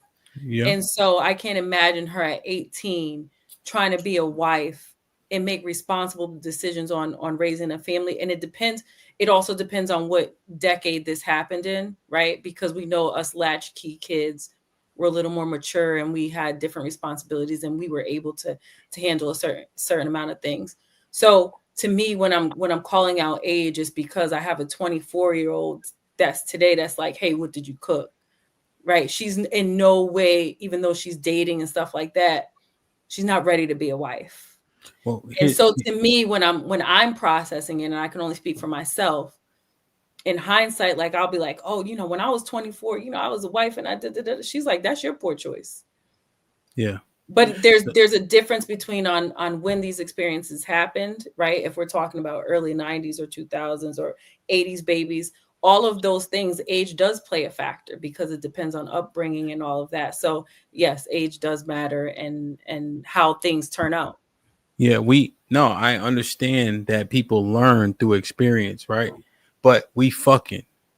So we can do all this grown up shit, but when it comes to relationship, now we're still too dumb. So we can make these very grown up decisions that have very extreme consequences, and that's all good, right? But now when it comes to a relationship, we are too obtuse or foolish or ignorant to make great determinations. We have it backwards, and that's your baby, right? And that's my baby, and I would put a bullet in the nigga for her, but it don't make her any less of an adult. But as parents and uncles, we see them as forever. Like when I see her, when she was doing her fashion shit with the makeup and shit, I'm like, I wrapped these paws around somebody's neck, right? Right? I hate that shit, right? But she 22. I seen this shit like 2 years, right? She's 22, and to a man, that's a grown woman. And that's the thing that we got to wrap our head around, which is why James is implicated in his bad choices at 20 years old. Well, no, because it's the same thing. Like you can join the military at 18, but you can't even have a drink to drink the sorrows away of all the kids that you killed. So, I mean, like, it depends on what you believe and what you believe as an adult. The government says 18, you're an adult, you could go kill and blow up families and do all this and you're responsible, but you can't have a drink to drink your sorrows away. So which one is the adult? Is it 21 or 18? Yeah, and I think that's the kind of the issue, because we're going to continue. If it's up to us, we're going to continue to push the number back further and further and further, because we're living longer now. So we have to say, hey, 18 is the adult, because that's why I'm preparing my son now at 14 to be able to, I'm not telling him like, hey, don't get married at 19 or 18, you too young. I'm telling them like, hey, this is the quality of woman that you get, and this is the type of stuff you're going to come with. Because I would say you won because you didn't experience a lot of the trauma that a lot of these other women would say, right? She probably going to have a lot more trauma than you. Not I hope it's not true, right? But you have enough respect to say, hey, I've been married for 15 years, right? What if she doesn't get married, or what if she doesn't find that good person? Because you didn't have like trauma. He wasn't hitting you. He wasn't doing you. He just had a football passion. You know what I'm saying? So he wasn't, he didn't put that to the side for you like you wanted him to. So she might not even much get to experience that. So I would think you won compared to her and her situation, especially you saying she's not a wife right now when you was already a wife. Mm-hmm. Yeah. And necessities are being correlated or put up against conveniences, right? So you can do things that actually matter, right? You can work a real job, you can join the military, you can vote, right? But the proclivity to drink, right, is a privilege. But we're talking about adulting. Adulting has nothing to do with drinking, but that's a slight conflation. Kill somebody for the government. I think killing somebody is a lot more. Well, you're saying join the military, right? So that's a job. The military, I'm not talking about joining the med team and not doing shit. I'm talking about going overseas and blowing up families and killing kids and doing all this stuff that the military requires. I'm not talking about joining the military and sitting on a base down in Virginia somewhere. I'm talking about actually being in the military. You can do that at 18 and it changes your life forever. But you're talking about the minority. Which is why kids shouldn't, because they're kids, shouldn't join the military at 18 because they're kids. How do you feel that way about sex? I do now but it also depends on decade. Our grandmothers and whatnot were getting married at 14 years old. Mm-hmm. And as we evolve and we live longer and life changes and we don't have to live through trauma, it changes the way that we mature. So it depends on the age that we're like the decade that we're talking about these people and then the age. So what I was doing in the 90s, right? When people start bringing up, I think there was a clip of Nia Long talking about how she didn't go to prom because her boyfriend was in his late 20s and people were so blown away. Like, well, that's crazy. But in the 90s, that was regular for old niggas to date teenage girls. And you can't explain it in today's world because it doesn't make sense and it sounds disgusting. But the maturity of these young girls were just different. And you can't explain it unless you lived it. You can't explain it. And so as the world evolves and people don't have to live through traumas, like my kids were able to be coddled. They were able to have both parents at all their events. They never had to walk to school. They got driven. They never had to miss anything. They never had to cook alone because they had parents to support them. Us kids that were born in the 80s or before then, it changes the way that you mature. So when he's talking about his 18-year-old wife, depending on when this was, does matter on what she was able to comprehend in the way that she was able to provide for her husband. We got married in 2009. Right. That changes it. You're not talking about they got married in 97. Well, 2009 during the Depression, 24? Yeah, 2009, she was a kid. And I'm not making excuses for her behavior, but she shouldn't have been married. She shouldn't have been married. He already said she didn't have parental guidance, right? She's probably just looking for love, and he was the first man to give it to her. She had no idea on how to be a wife. I'm not making excuses for the woman. There's it doesn't make any excuses for the pain that she's caused. And now he's happy and whatever. But at 18, if you were 18 in 2009 versus 18 in 1991 or 1995, it changes the level of 18-year-olds. 18 is not 18. It depends on the decade and where you were raised. That matters. Yeah, but I think I can understand where you're coming from and stuff. But I think so if we give, like Ham was trying to say, we give these ladies the excuse, a lot of them are going to miss out on the good quality men, and then now they're going to be screwed over, right? So now she's in a terrible situation, you know what I'm saying? she's basically repeating a cycle after cycle after cycle, and then now she has a daughter that she's raised, and that daughter's probably going to repeat the cycle after cycle. So it's going to have a long-term effects. Like it's like I remember when we divorced, because she didn't have to pay no bills or nothing, right? It took her like a year to get a cell phone. You know, that's how bad, you know what I mean, her quality of life was. You know what I mean? So we can continue to say, hey, these women are young, but hey, what if the Most High was blessing her to be in a better situation because she had a good setup when she married you. She had a good setup when she married you, but she just wasn't mature enough to even understand what that setup was. So that's what I'm saying. And until she either experiences, so she could have got divorced, went to therapy, and then now gets remarried and is able to live a fulfilled life. But what you're saying is she got divorced and just continued to live the same cycle of life. Exactly. So it was up to her to seek the help to overcome all the shit that you took her from at 18. But she was a kid then. She's probably still at the same mindset now because she hasn't changed or she hasn't evolved. Exactly. But that's what I'm saying. Like everybody's telling her you young. You was young when you was doing that. They're not saying, hey, you was fucked up when you was doing that. You know what I'm saying? Because it was a combination of both. Two things. Yeah, exactly. No, we fucked she's up. not gonna change. So because she's I was young when that happened.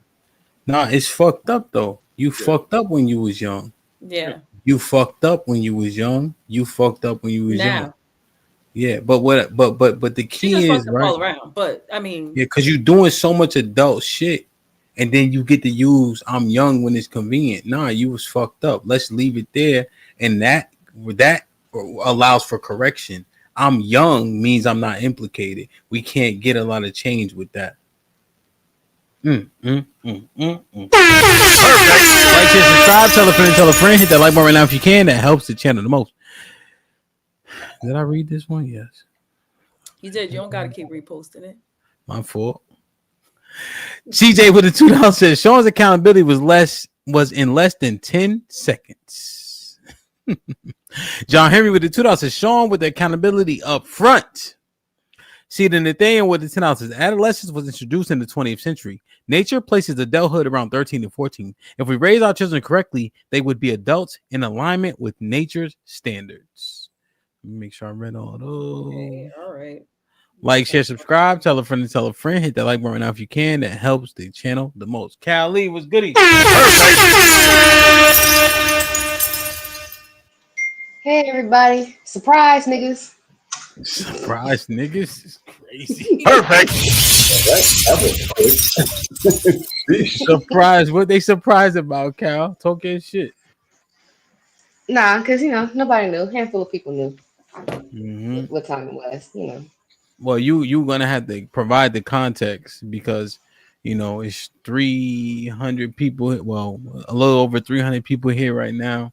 You know what I'm saying? They not all in the Discord. They haven't been around the internet forever per se. Feel me? Now they've been here long enough. Like, shout out to Mike Brown, is one of my OGs. You know what I'm saying? So he know you well enough. So they need to understand what's what. All right. So, I'm who HAMP was referencing as far as going through the process. The only thing that's left to be done is to separate assets, of which there are not much, but assets nonetheless, assets and debts. Things got rocky about 10 years ago.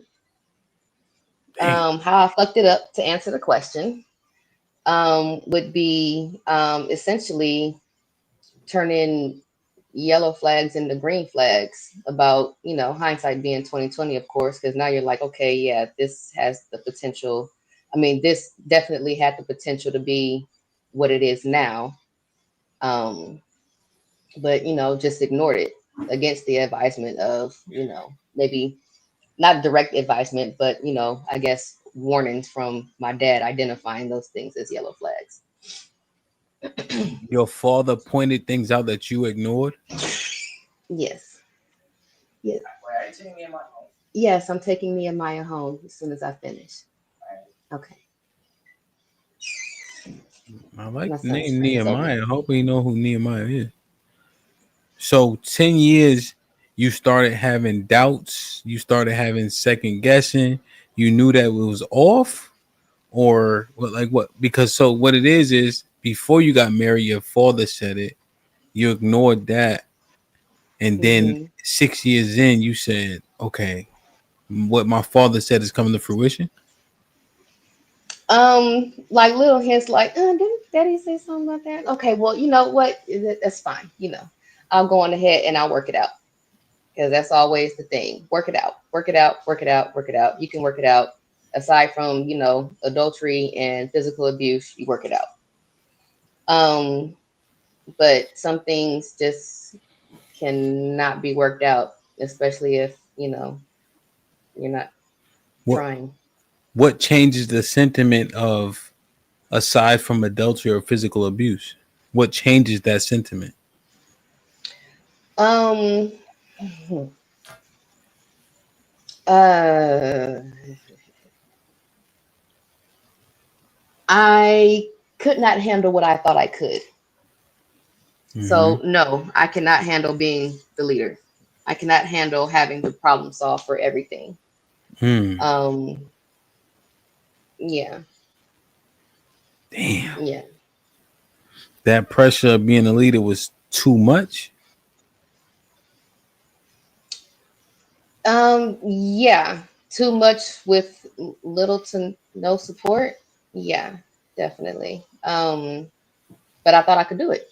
So I did. And it just, you just kind of look up and you're like, wait a minute. Why am I doing everything? And what does everything consist of?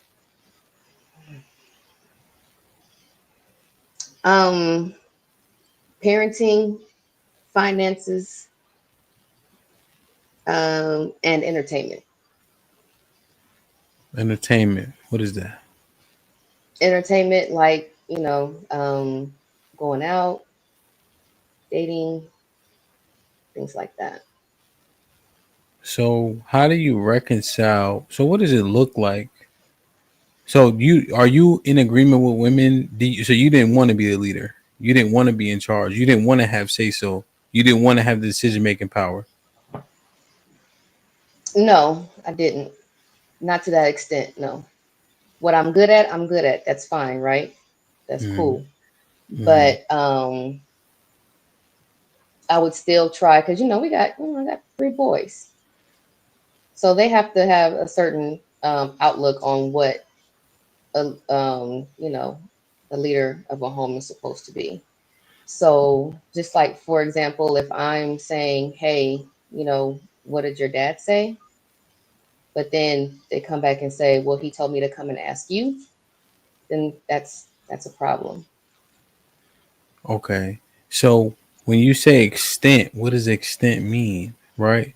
Because this day and age with everybody contributing equally, who's to say that you don't pick up the mantle, and why is picking up the mantle a reason to leave? Well, it's a combination of things. So if I'm better at budgeting, that's fine, yes, but I still allow you to say where the money is allocated. But then it ended up being where you had little to no input, and now I'm determining where the money is allocated. And If I'm saying, and because I do run the budget, um, I'm saying, okay, X amount is coming in, but Y amount is going out. I need, this, that, and the third, and you have the freedom to do so, and then don't. And then I end up, doing more, like overtime, shit like that, up until the point of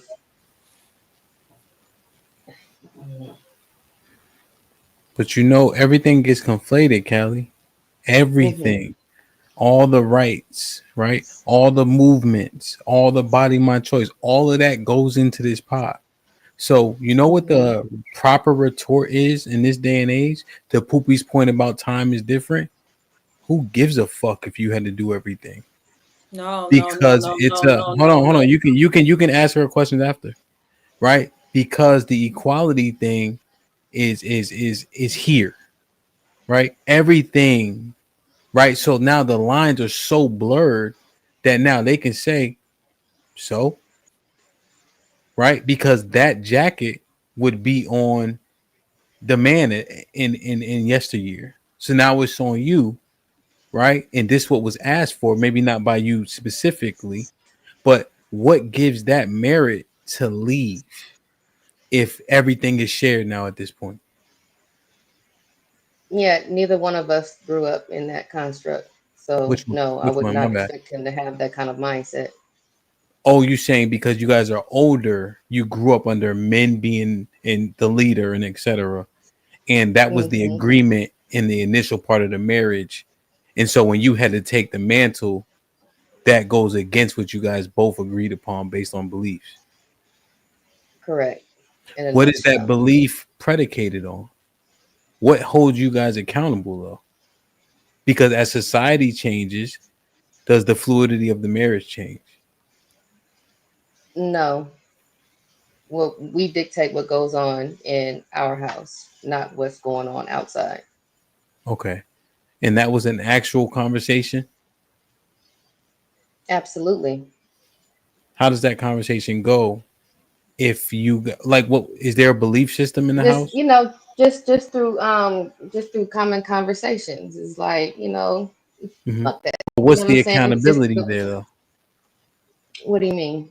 So like what grounds everybody? What is there that you can say we're pinpointing this as the modus operandi? The Because concept in here's which we both grew up. That's our foundation. 100%, except for your father pointed out red flags. Hmm. So when I hear that, I'm instantly seeing that your father disagreed with the foundation being yin and yang equal. So your father No, literally called it out. You see? no, it wasn't. Okay. Because that wasn't apparent then. You know what I mean? Hmm. Because at the time, he was, making more money than I was when we got Okay. together. So essentially, he was, running that aspect of it, finances and shit like that. Question: what does money got to do with it? No, meaning like he was calling the shots or whatever, but that was my dad's concern, was the amount that was being brought in. That was his concern. He was Okay. projecting further than what I was. Okay. But I had ignored that and chalked it up to, well, you can't judge him because you can't judge him at 20 something, early 20s, and look at it the same way that you're looking at it in your mid 40s. Okay. Now, So when your that's what I father, chalked it up to. when Hmm. when Pop pointed out the money, what did he say about it exactly? This is not sustainable. You saying how he brings in money? It wasn't sustainable, or Um, like the amount, and I'd have to say, looking back, it would have to be the amount and um spending habits. okay, it's the amount and then how the money was being spent. Your father had judgment on that, Hmm. and you sided with your husband at that point. Yes. And then when your father was essentially proven right, you took up the mantle in that relationship to keep it to sustain it. Yes. And are we saying that there's a shelf life to how long a woman should be able to sustain it? Um, I probably wouldn't have a problem if the effort was at least there. Then I probably wouldn't take as much exception. Okay. So you're saying if he was trying to get back to where he was so that you didn't have to take up the man's mantle for a elongated period of time, that would have been okay.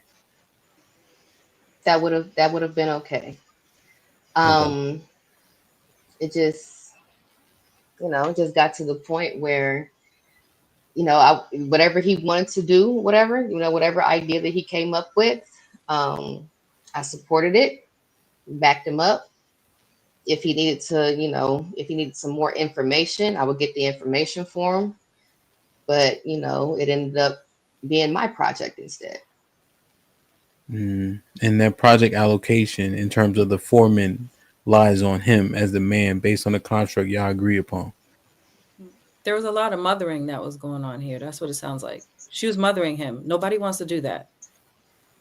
And if, like, I blame Little Webby, Beyonce, I did go to the Cowboy Carter concert, but I was against it because you know why? They promote independence, and this is why we get into situations like this. Nobody wants to be running their household. No woman wants to do that, regardless of what Beyonce says. Or Little Webby or anybody. Nobody's trying to do that. Sis got 3 kids. This nigga's coming home regardless if he's working and whatever. She don't want to do all of the task. And then you still got to fuck at the end of the night. Nobody's trying to do that. And now you over here calling, saying, oh, my wife is not really into me. And now he's probably talking bad about her, saying she got bad box. No, she doesn't have bad box. Her box is amazing. It's not getting wet because you're not doing shit around the house. You're not doing shit around the house. And then y'all niggas get on podcasts talking about, oh, wife's pussy is bad. No, it's not. She doesn't like you. You haven't done shit. I've been taking care of all these fucking kids. I've done the budget. I've allowed you to do all these things. I'm supporting you in your fucking long-lived flag football dreams.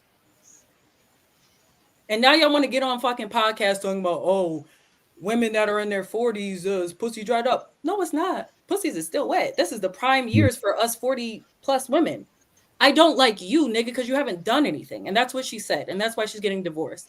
And sis, I hope I see you at the event because we're going to have a good time. Okay. We're going to get you outside and you're fresh into this divorce life. And you need a woman like me to introduce you to the new way of life. Callie. You deserve. Callie. You deserve. You deserve. Callie. You deserve. And I'm not saying that you're ready because you're still new. Callie, listen to me. Clip that. Don't listen to him. Don't listen to him. Tonight. Don't listen to him. Don't let them tell you, oh, you know. Oh, no. I'm talking about work. I'm talking. Callie makes the clips. I'm saying clip that fucking shit she just said tonight when we get off. Keep my facial expression in it too. Pussy gets wet. Not for niggas that don't do shit around the house though. Be dry as some Popeye's biscuit. Sean, Strada, James, I asked my clarifying question. I had a few more, but I want to make sure I open the floor in case y'all wanted to converse with Callie and look a little. Hey, you ain't had to gulp it. That's your wine. The hamburger gonna run in there. 3 hours. And we almost there. We got 9 minutes. Strada, James, Sean, go ahead.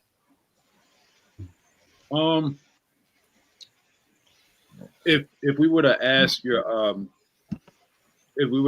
ex-husband the same questions, Callie, do you think that his sentiments would align with yours?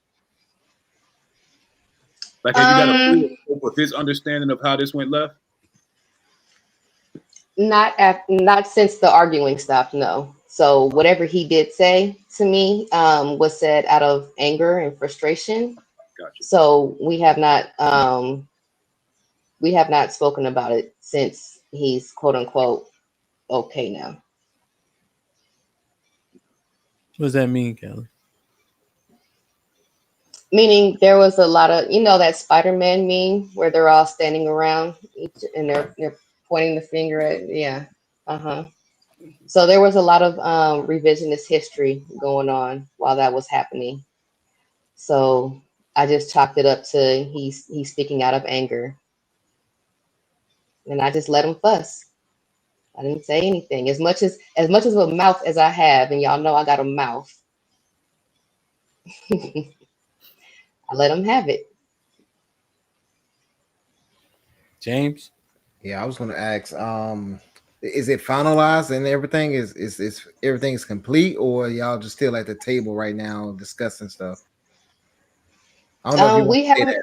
Yeah, my bad. No, we have an agreement as to how we want to split everything up, but it's signed in with the courts at this point. It's not finalized yet. And so, Callie, you know this, right? And I'm assuming James asking that question, right? Because we know the truth, right? Mm-hmm. So the only reason we say in which we should get divorced is if adultery were to occur. Mm-hmm. Right. So literally, if he sleep with another man's wife or you sleep with another man, right? Outside of that, we don't see reasons or pardons for divorce. Mm-hmm. So when we inquire, that's the lens, generally speaking. And so when we looking at it, nothing you said is good enough. I Is understand. enough, you know? Based on the Bible, you said? Yeah, for Mm-hmm. sake of conversation. All right, them niggas was in bathhouses humping each other. So we don't, I mean, whatever. Like that doesn't count. No, Doesn't I count. understand. I understand because that was my sentiment in the beginning as well, which is why I was so determined to try and work it out. Okay. Yeah, I was just saying that because it's so we always hear people talking about piss out in the dating pool. We always hear people talking about all the negativity and stuff like that. So I think it's kind of better, especially if you have kids with the person, to try to work it out, right? So just like him was talking about, only reason why I left my ex-wife was because I mean she cheated, had another baby and stuff. But I don't care how bad the situation would have been, I mean, it would have been my job to try to fix things, to work it out and stuff like that. Because a lot of times we thinking we getting out of a situation and going to a better, but we running from a gunshot to running to a bus. You know what I'm saying? Getting hit by a bus. You know what I'm saying? So, what I mean, it's I think this issue, the major issue is how us as men, so y'all want us to show up as this leader type of man, type of guy, right? But a lot of times, what we think of a leader is not what y'all think of a leader, right? Y'all think y'all can assert a leader. We don't think we can assert a leader. You know what I'm saying? So I think that's A can be what? some of the, huh? Usurp. A what? A leader? Usurp. Usurp. I'm Oh, sorry. usurp. My bad. Okay. My bad. I said it wrong. But yeah, so I think that's where maybe if like more men like your father got around him as what I mean, train them up, like, yo, it might be some things like, yo, you all the way there. This is the things you need to work on and stuff like that, right? I will talk to the brother. You know what I'm saying? Shit, I don't care. You know what I'm saying? Like, He, just yeah. he has a dad, and then after his dad passed away, my dad tried and was ultimately ignored. So Yeah, we don't exonerate the brother Yeah. for not upholding his duty. You know what I'm saying? But I'm just wonder what's the shelf life on duty in a marriage for any gender, right? Because if it's through hell, high water, thick or thin, right? When do we get to say it's too thin now? Yeah. And that seems like a convenience thing that if a woman says I've had enough, it seems okay. If Strider were to say he had enough, I wouldn't accept it from him. In the guise of having to do all the work. mm-hmm. So I just don't know where we place merit. And I think gender aside, some people just their max capacity may not match what their partner is looking for, right? Like, so my Majority and partner minority of could people. have given me, Before you and I expound, mean, majority and minority of people don't have a low capacity. I'm sorry, say that again. You said No, because you're saying capacity max is subjective. You think a right. majority or minority of people have a low capacity? I don't know. I just think that whatever the capacity is, it should probably be aligned with your partner. So somebody might be expecting more. So my expectations, it doesn't make me right or it doesn't make my partner wrong. It just means that we're not in alignment. Right. So what I expect or what I like or what maybe my capacity, I meet this man that's giving me 100%. He's giving me all he got, but all he got might only be this much. Okay. Now, Right. So now somebody that might have more could still give me this much, but because their knowledge and their ability might be more, their this much could be much more than the other person that's giving me their 100%. except for till death do us part. And unless you made the wrong choice. They don't say that. Niggas say I do after they say till death do us part. Y'all don't I say didn't say that unless part. this nigga start fucking up. I didn't say that part of mine. What'd you say? Mm-hmm. You say yes. I said, mm-hmm. Mm-hmm. I didn't do the Death Do Us Part You say because for better or worse? there was a writer in that. Did you say for better or worse? I don't remember. It was You eons ago. you remember? I don't recall. You ain't Lil Woody. I don't recall. I don't. I truly don't. But here's the thing: is that you say all of these things, but you're not signing up. Why? Especially when you're so young. All of these people here have talked about how they've got married in their 20s, right? And majority, what pushed me to my divorce is that I saw women in their 50s and 60s and sometimes 70s, a shell of themselves. But they still get online and post with their Facebook friends, oh, we've been married 40 years, and you're a shell of yourself, of a woman. There's nothing left of you. Your soul is gone. To say what? You've been married for 40 years? Yeah, and see, I was determined to not be that person. Yeah, I am and not a if shell it of, means that you well, have no, not in that context, right? Because what I do appreciate is that he did allow me to be myself. Like, I'm an outside person, right? He never tried to keep me in the house because he knows that I'm an outside person. The problem in that aspect was that I was not trying to be myself without him. You want a partner.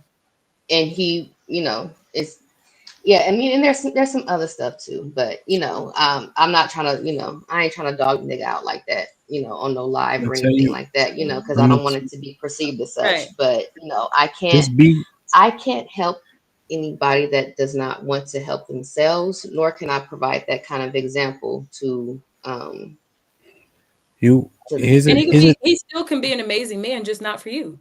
no. Right? See, We don't have to here's dog how. anybody out. It doesn't mean he's a bad Here's person. how. He could be a No, great no, person, just no. not for you. Because here's the thing, right? The things that you laid out about the all nigga, about the puppy nigga, right? That you I pat never on the said head that and about got that double man. dutching and all that. Yeah, shout out to him if he listening and all that. Like, I'm in the combat. I hope you don't try to beat me up, but I'm not I the never said easiest that. person to beat up. So if he show up, I never right? said that. So here's the thing, right? You it ain't gonna matter, right? And it always feel greener, And again, like I said previously, if you tell me the things that a nigga not doing, I could show up as the thing that a nigga is not, right? But there's always a facade. There's always a honeymoon, And at what point does that end and life begins? You know what I'm saying? And this is why we recommend niggas tell the fucking truth. You can't buy my wife no drink, nigga. I don't play that shit. Playing the garbage, nigga. If my wife went to a restaurant with another nigga, I'm not going to that fucking restaurant. If she been to one of them cheap trip islands with another nigga, I'm not doing that shit. Fuck Niagara Falls, nigga. No, you can't have no male friends. I'm not playing the garbage. Don't play with me. But niggas be so open-minded about weird shit for what? For what? If I had sex with 300, if I had sex with a lot of women, right? And I'm saying, okay, I'm done with that. You think I'm about to share any experience with anybody else? For what? Fuck I look like? I'm a donkey. But niggas be trying to be so understanding. Fuck all that. Because you open the door, niggas. Hold on, Slim, before you say some wild shit. Because if you open the door, niggas walk in. Go ahead, I'm done. Go ahead, Slim. Say some off the wall shit so we can all get perturbed again. I'm just saying, like, that's your view. Some people are a little more progressive, Progressive? What's progress about? She got nigga friends. What progress he made? I don't there's no such thing as male friends. I don't believe in that. Because all niggas are gonna try to fuck. Nah, I disagree. Oh. Okay. Any nigga in your phone, Cali, you text him and he in proximity, and what's up with you? At 3 a.m., he trying to get busy. I genuinely thought that too. I thought genuinely not people want to be my friend. Girl, they're gonna try to fuck you. They will. No, I don't know about 20 years after the fact, but yeah, they will. You were married. Yeah. And some people might just try to respect the boundaries. I had a question about the when you saying that you go these married women become a shell of ourselves, because a lot of times when we talk about marriage, we only talk about the negative stuff. We don't think about like the positive people that actually are happy. So sometimes I'll be like, dang, dude, it's like, do women want to be married, or if you're just going to be a shell of yourself in 40 years? No, like, I 100% want to be married. I'm an advocate of marriage. I'm an advocate of, contrary to all the things that I said today, I'm an advocate of marriage. I'm an advocate of relationships. I'm a relationship girl. I'm not an outside girl. Okay. You stop the cap. Time out. You're an advocate of marriage, right? But you Yes. sound like you're an advocate of divorce. I don't know if you I'm realize. an advocate of I'm an advocate of happiness. You said, but so you, marriage. but you So just advocated for being in a divorce marriage too, doesn't necessarily man. like just to say that I'm married to be married. I'm not. But I'm look, not but an look, advocate to. but look. I know you responded, but listen, I'm telling you from the outside ear, you sound like you're an advocate for divorce as well. So look, my question to you is, what does for better or worse mean to you? What is the or worse part of for better or worse mean to you? I don't believe in for better or for worse. I told you I didn't say that part. So you're not an advocate for marriage then, because that's a No. I'm an advocate of marriage. So the worst, like people will try to, because when you say for better or for worse, they try to put a bunch of bullshit in that worst part. Now, if you get cancer, I got you, right? Like if you get some terminal illness, I got you. If you get into a car accident because you were drinking and driving and you didn't wear your seatbelt, I'm out. I'm not wheeling your ass around because you made a poor fucking choice. Slim, you got to slow this down a little bit. I'm gonna tell you why. You just said you will ride for bro for cancer, but he can't go play football. That's not the same. Cancer? He don't have a choice over fucking cancer. You see how nigga, you can make a choice to not go to football and hang out with your wife on her wedding day. You have a choice to be with your wife when your son is being born. That's not the same thing as cancer. Okay. You're comparing cancer to flag football. No, I'm not comparing the two. I'm just comparing I'm comparing the levels to the things in which you endure to stay. And I think that if we make it subjective to Sean's question, the or worse can always be moved based on how you feel. Well, I'm telling you, like, that's why I didn't say the for worse part, because my for worse has a rider to it, right? So if you get extremely obese, like let's say, all right, he listened to what I said, he stopped playing football, but then now he's this nigga's just a fucking slob and he gets heart disease. I'm not about to be fucking hooking up your oxygen tank, nigga. You should still go to the gym. So you're an advocate for divorce? No, I'm an advocate for happiness. Divorce. I'm an advocate for happiness. For now, better, again, if you get cancer, next time if you get married, just say if you're in a fire, if you decided to defend our family and you ended up in jail because you defended our family, I'm sending pictures so you can sell them for commissary, and I'm going to support you until you get out. Now, if you go to jail because you did something foolish, I'm not supporting you. I'm leaving you. Soon as you get sentenced, I'm out. So it depends. It depends. I don't know if you understand how this is sound to an ear. Yeah, so that's why I never said for better or for worse, because it depends on what the worst is. I'm not a ride or die. I'm getting out. And I respect, honestly, at least I'll say this. We all have to say that our or worse was conditional because we're all divorced, right? Right. So I can't really take this argument, but so far with you, right, I have to concede that, my or worse was conditional too. Because the for worse part is conditional. And for people like, oh, my love is unconditional. No, there's conditions with my love. And there's nothing wrong with saying that. Do I now I will love you forever. There's not a person on this earth that I loved at one point, friends, romantic or otherwise, that I don't still love today. But I'm not going to rock with you forever. Why do I need to commit my life and give myself a life sentence because you made a poor choice? You made a poor choice, right? You're drinking and driving. You didn't put your seatbelt on. You doing drag races down the street. But you went all the way to extreme measures to make this point. Like what? But it's all of those things are relevant. Look, there's a lot of distance between drag racing, having an accident, and this nigga just gained weight. Maybe you shot women. If you don't have a medical condition and you're just being lazy and you're playing 2K and you're binge eating pizza and you're just playing 2K on the couch and you just this nasty nigga and now you just breathing and sweating on top of me, I'm not. No, I don't. Why should I have to push through? Hamp, delete the screen, you bro. don't Say know me, Slim. and in my opinion, shouldn't matter at all, of course. But you sound like you need a life partner to me, not a fucking another husband, because you're gonna have another divorce. You don't, I'm not trying to talk shit, but you don't It sound doesn't like bother me. No, you don't no sound way. like you're evolved in this space yet. I'm being 100% honest, and I'm not trying to. I mean, no disrespect. Sean, she's not that sensitive. Say what you want to say. Yeah, I'm not. I ain't gonna feel no not kind of another way. husband. I'll be honest with you. I'm sorry. You sound like you need a life partner and not another husband. Think about it, G. Look, you in your 40s, right? So the nigga gonna be in his 40s or 50s. Whatever the shit you talking about, that dad bod is probably going to come. It's very likely it's gonna come. No, first of all, I don't have anything to. I don't have a problem with bigger men. I have a saying, if you two something, we could do something. If you three something, we could be something. So I don't have a problem. I don't date little men. What I'm saying is, I don't. Sloppy and breathing crazy. That's what you I'm can saying. be three something and not breathe crazy. I talked about a nigga just gaining weight. You went to the extreme. This nigga sloppy, breathing heavy, sweating on you. You could, you know what I'm saying? She loves football niggas, but she don't want them to play football.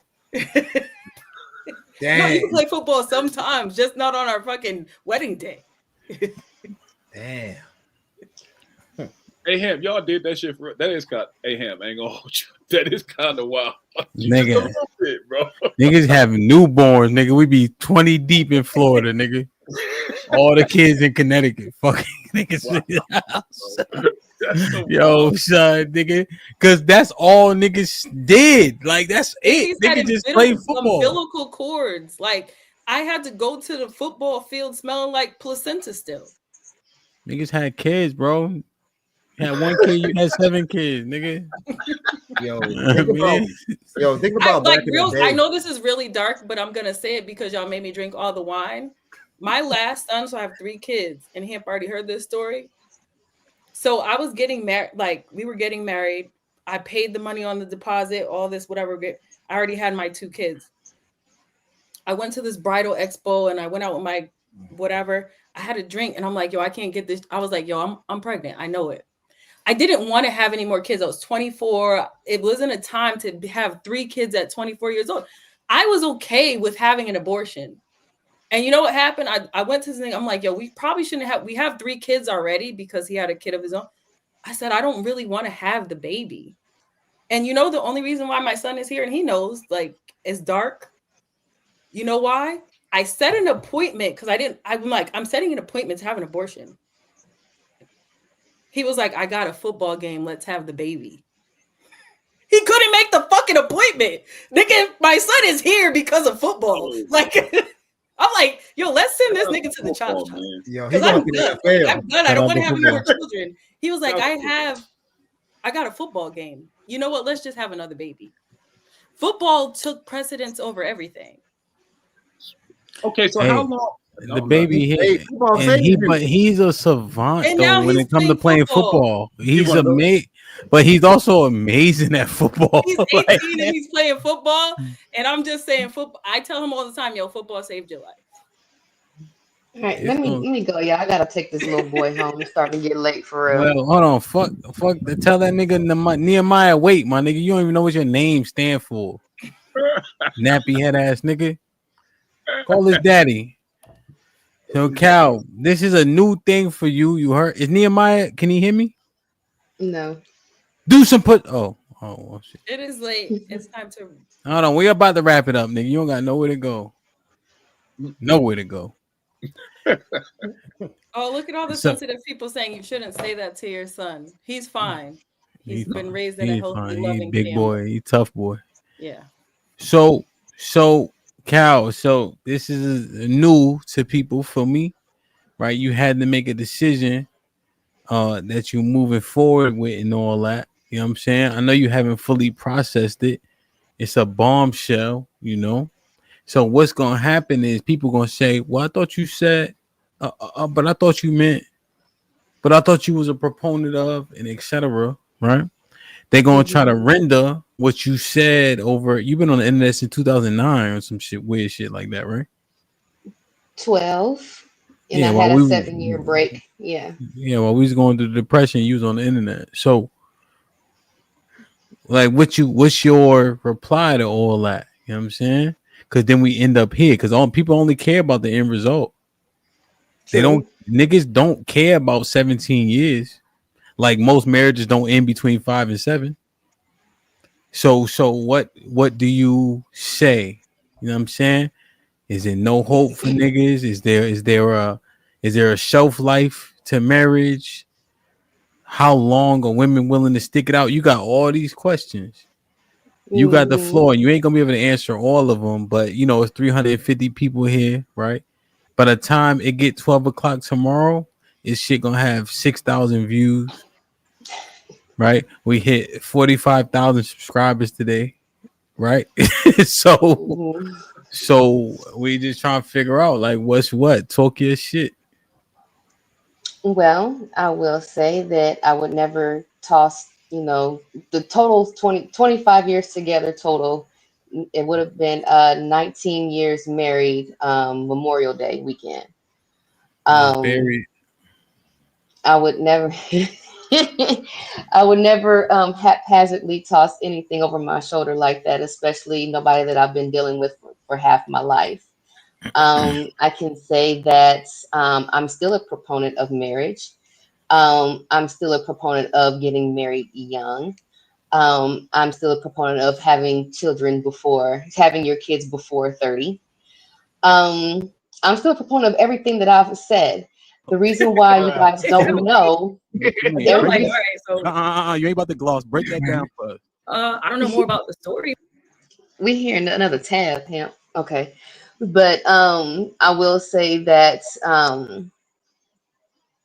yeah, the reason why you guys don't know as much as you do is because I am not finna air out all of his business or all of our business out on the internet. I'm going to say if it's a positive conversation, I'm going to say the positive. If there are cons, I'm going to speak of the cons, but I will not speak of the cons personally because no way do I want to embarrass anybody on the daggone internet like that, especially nobody that I've loved for half of my life. You guys know a lot more than what you did before, but you certainly still don't know everything. And that will never be the case, except for a handful of people. Perfect. Would I get married again? Absolutely, I'd get married again. This might be risky, man. Let me read these super chats real quick. Some final thoughts and get up out of here. And with the $2 in 2025, which is easier, marriage versus wedlock? Break it down so we understand. Granny with the $5 says Slim a Lob City fan. John with the $5 says being fat, a horrible man, all these extreme examples. But she divorced a great man. Make it make sense. Ladies, listen. Listen, y'all be sounding crazy. I think the conversations, right? I think there's credence to what you're saying. Also, people ain't gonna divulge all the details. Right. And I think the framing of the question doesn't allow for implication of the other person in mass, right? Like, so if they start to veer too much, then we're gonna say, whoa, what you do, right? So just in the framing of it, and the other person isn't there to defend themselves. But I'm not rendering this chat moot, though. You see what I'm saying? And saying what it tells us, Slim is a breathing contradiction. You want to respond to this? Aaron with the $2 says, fellas, how do we stop 90% from growing? Oh, his sentiment. CJ with the $2 says, Hamp, take one more shot for the night. Great show. Did I take one already? Corey with the $5 super sticker. MC Heavy Tips with the $10 says, Cali Bev, I didn't know. I'm sorry y'all going through this. You respond to this, Cal?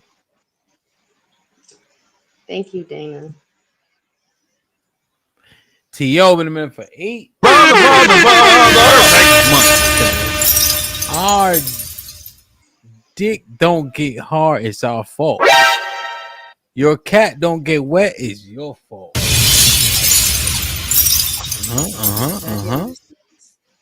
And with the $5 says, I don't know about everyone else, but this is why I'm scared of marriage. I don't want to go half on babies to split over worldly things. The kids can't be split.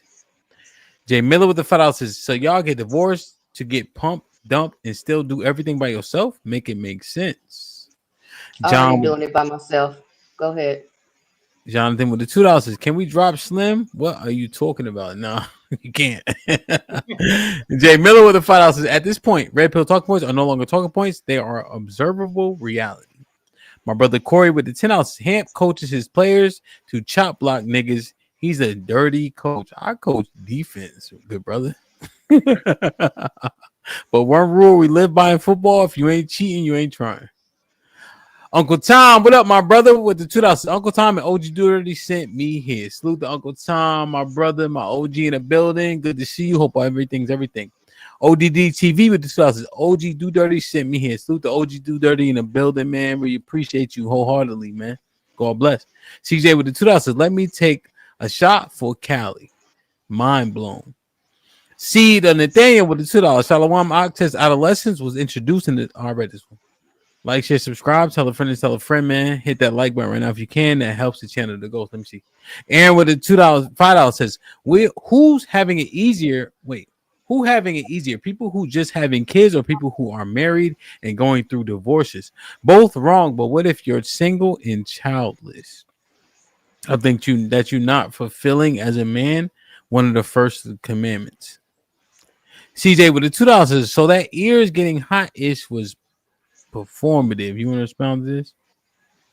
No, my ears do get hot, but I control when it goes off. And just because my ears get hot and I go off on you, that means that I don't really give a damn that hard about you. Now, do you want me to reference the particular time in which he's referring to? Yeah. Go ahead. The time he was referring to was when you thought that somebody called your husband soft or, being taken advantage of, in which case you said, my ears are getting hot. Are you insulting my husband? I take that very personally. So your reply still applies? Yeah. Okay. Don't talk about mine, period. I don't give a fuck what's happening. Makes sense. Mr. Terrific with the $2. Respect to Cali. Saw, where you get money from, Saw? What up, buzzing, bird, flip a dozen. Holla at your boy, you thought your cousin was. Put the Saw in the building. I ain't fucking with Saw. Who gifted one membership. Whoever got blessed with it, please maintain it. Hood Genius with the $5. Hood Genius with the $5. I would like to leave my wife to Hamp. What's the Discord link? That's crazy. Insane with the $2. Beyonce and Lil Webby got shot standing next to Neo. I don't know that story. You know that story? Because I made the Beyonce Lil Webby reference to not okay. And Neo also sung. There is no such person as Lil Webby. It's Lil Boosie and Webby. It's two different people. IMPEVENDENT. Do you know what that? Yo, guess what? You know why? Because I never listened to anything about independence. I wouldn't have known. So shout out to the boot, man. Shout out to Webby. Shout out to the boot, B. James, I love you, my nigga. I see you in one day in a wake. No, a wake up. Yeah, shit. About like 16 hours, 15 hours? Shit. Man, and we getting it shaking too. Bing, bing, bow, bow, bow. Shit. Ding, ding, ding. Where your head, nigga? Wake up, nigga. Sleep, nigga. Go to. I'm gonna pour the gun out. That's all I was trained off of. Still crash. I'm bringing my gloves, bro. I got a feeling niggas want to get spicy. I'm gonna have to goddamn get my shoulder surgery on my shoulder next. Goddamn. It's fun, bro. Like, you know what I'm saying? Like, I know how to punch a nigga in his shit, make him feel somebody way by himself, and then pull back. Are you good now? Let's work now. Shit, you know what happened to me last time? Yeah, we got them 12s, nigga. That shit. You got your raps. Yeah. Got those. I got my mouth going all that. It's up. Type shit. I ain't competing at no more sporting events with your ass, nigga. Nah, I love you. Any final thoughts? Oh, man. Hey, Twiz, my shit back. Yo, I did 315, so I got a bet with Arnold. I got to do 315 10 times. But the last time I did it, I don't want to say it because fuck it. It's tomorrow. So I only got that shit 6 times. That shit start hurting. So I'm at the push it to the limit, man. What's goody though, James? What you got, man? Final thought. Man, my final thoughts, man. I would say thanks for everybody, man. That was very transparent on the panel, man. It was a good conversation, man. You know what I mean? Hope Callie, hope everything goes well and stuff like that, man. We want the best for you and stuff like that. You know, we all look at you as family up here and stuff like that. You know what I mean? You know, hearing people talk and stuff like that. That's why I was like, damn, man, let me just try to see what we can say. But you know what I mean, if you need anything from me or anything you want me to talk, I promise you I'll talk to him and I can see, you know what I mean, or try to help in any way we can and stuff like that, whatever. But you know what I mean, peace to the panel, man. Slim, get your man back, stop bullshitting. Sean, stop being a dirty nigga. Nah. I'm taking another shot, Sean. You heard? Man. But I love y'all, man. It was a great conversation. Yo, man, tomorrow, bro, it's up, bro. After they box it out, the after party tomorrow, I'm telling you, Sean. Yo, fuck them kids, get a babysitter, all that. You know what I mean? I'm trying to got the babysitter. Yeah, word is born, man. Babysitter here right now. She's sleeping over. you can sleep in my bed. No. Shari come tomorrow or Friday. But Miss Linda, she clean and then she do, you know, she like a grandma. She's sleeping over. I'm sleeping right here. I was trying to get her to come with me to have a fun time. Nah, she would have, but then I would have been on go. She can't have fun around you. You act nice. Yeah, I'd be too sensitive and shit. You know what I'm saying? This is true. Yeah, like I already assigned one of my mans to you already. All right, don't start. Nah, you good. Not assigned. Yeah, no, he assigned. That's my brother too, so he big and strong too. Y'all seen him, Charles? You know the one you seen. So he assigned her. That's her security detail. Yeah. Okay. He a CO too, so he know how to subdue niggas and shit like that. You know ain't no fun going out with him. I'm surprised I'm even going here. There's nothing fun about going here. I'm only going for support. I'm trying to tell you, no fun that's gonna happen. I'm trying to tell you, man. You know. All right, I done already been to 2 of them. It's gonna be a good time. Nah, you gonna have a ball because they be having so much fun. Strata, Cali, they be dance battling. Sean bring real glasses to a shot off. You know what I'm saying? Like, see, James just hurt, but James be talking shit, moving around. You know what I'm saying? Lady Di done pop that baby. We about to have a ball, son. I'm trying to tell you. Strata, any final thoughts, brethren? Come on, man. I think this was a great show. I think that for the viewers watching, be careful not to try to confirm your biases off of other people's transparency. Our stories are not your own. You know, results may vary, right? Be honest with yourself. Learn from your mistakes. Try not to repeat them. Shit like that. Shit like that. Perfect. Well, this was an entertaining show. Shout out to Slim and Love because I be nodding and shit. But y'all kept me awake tonight, Slim. But look, what I realized, I did some little cursory research real quick. And there's a thing called a Burmese cat. I didn't know this. They live 18 to 25 years. A Burmese cat. For anybody who really don't believe in marriage, like get the Burmese cat. That should be a companion forever. I'm gonna be married by next year, so I ain't gotta worry about that. Get the Burmese cat just in case. I don't do cats. You like puppies? I'm gonna do some research for her. You heard what she said, man. Her ex-husband. We family, so like it's you're not. That's niggas not your family here. We talked about this. I'm your family. Stop calling this nigga family. Just saying, bro. Y'all getting remarried anyway. It don't matter. My main man, son. You know, y'all getting remarried. He already know you. You know what I mean, he probably used to you. He used to that crazy. No, you know what I'm saying. No. Mm-hmm. Yeah, he don't play football anymore. Huh? Niggas is done. Slim, final thoughts. Shit like that. Shit like that. Shit like that. Shit like that. Shit like that. This is for entertainment purposes only. HAMP only has me here because he's promoting a weekend and he knows I say outlandish things, which is the only reason why I've been invited here this evening. For reference, I moonlight as a comedian. Again, it's only for entertainment purposes with small sprinkles of truth. So thank you for having me.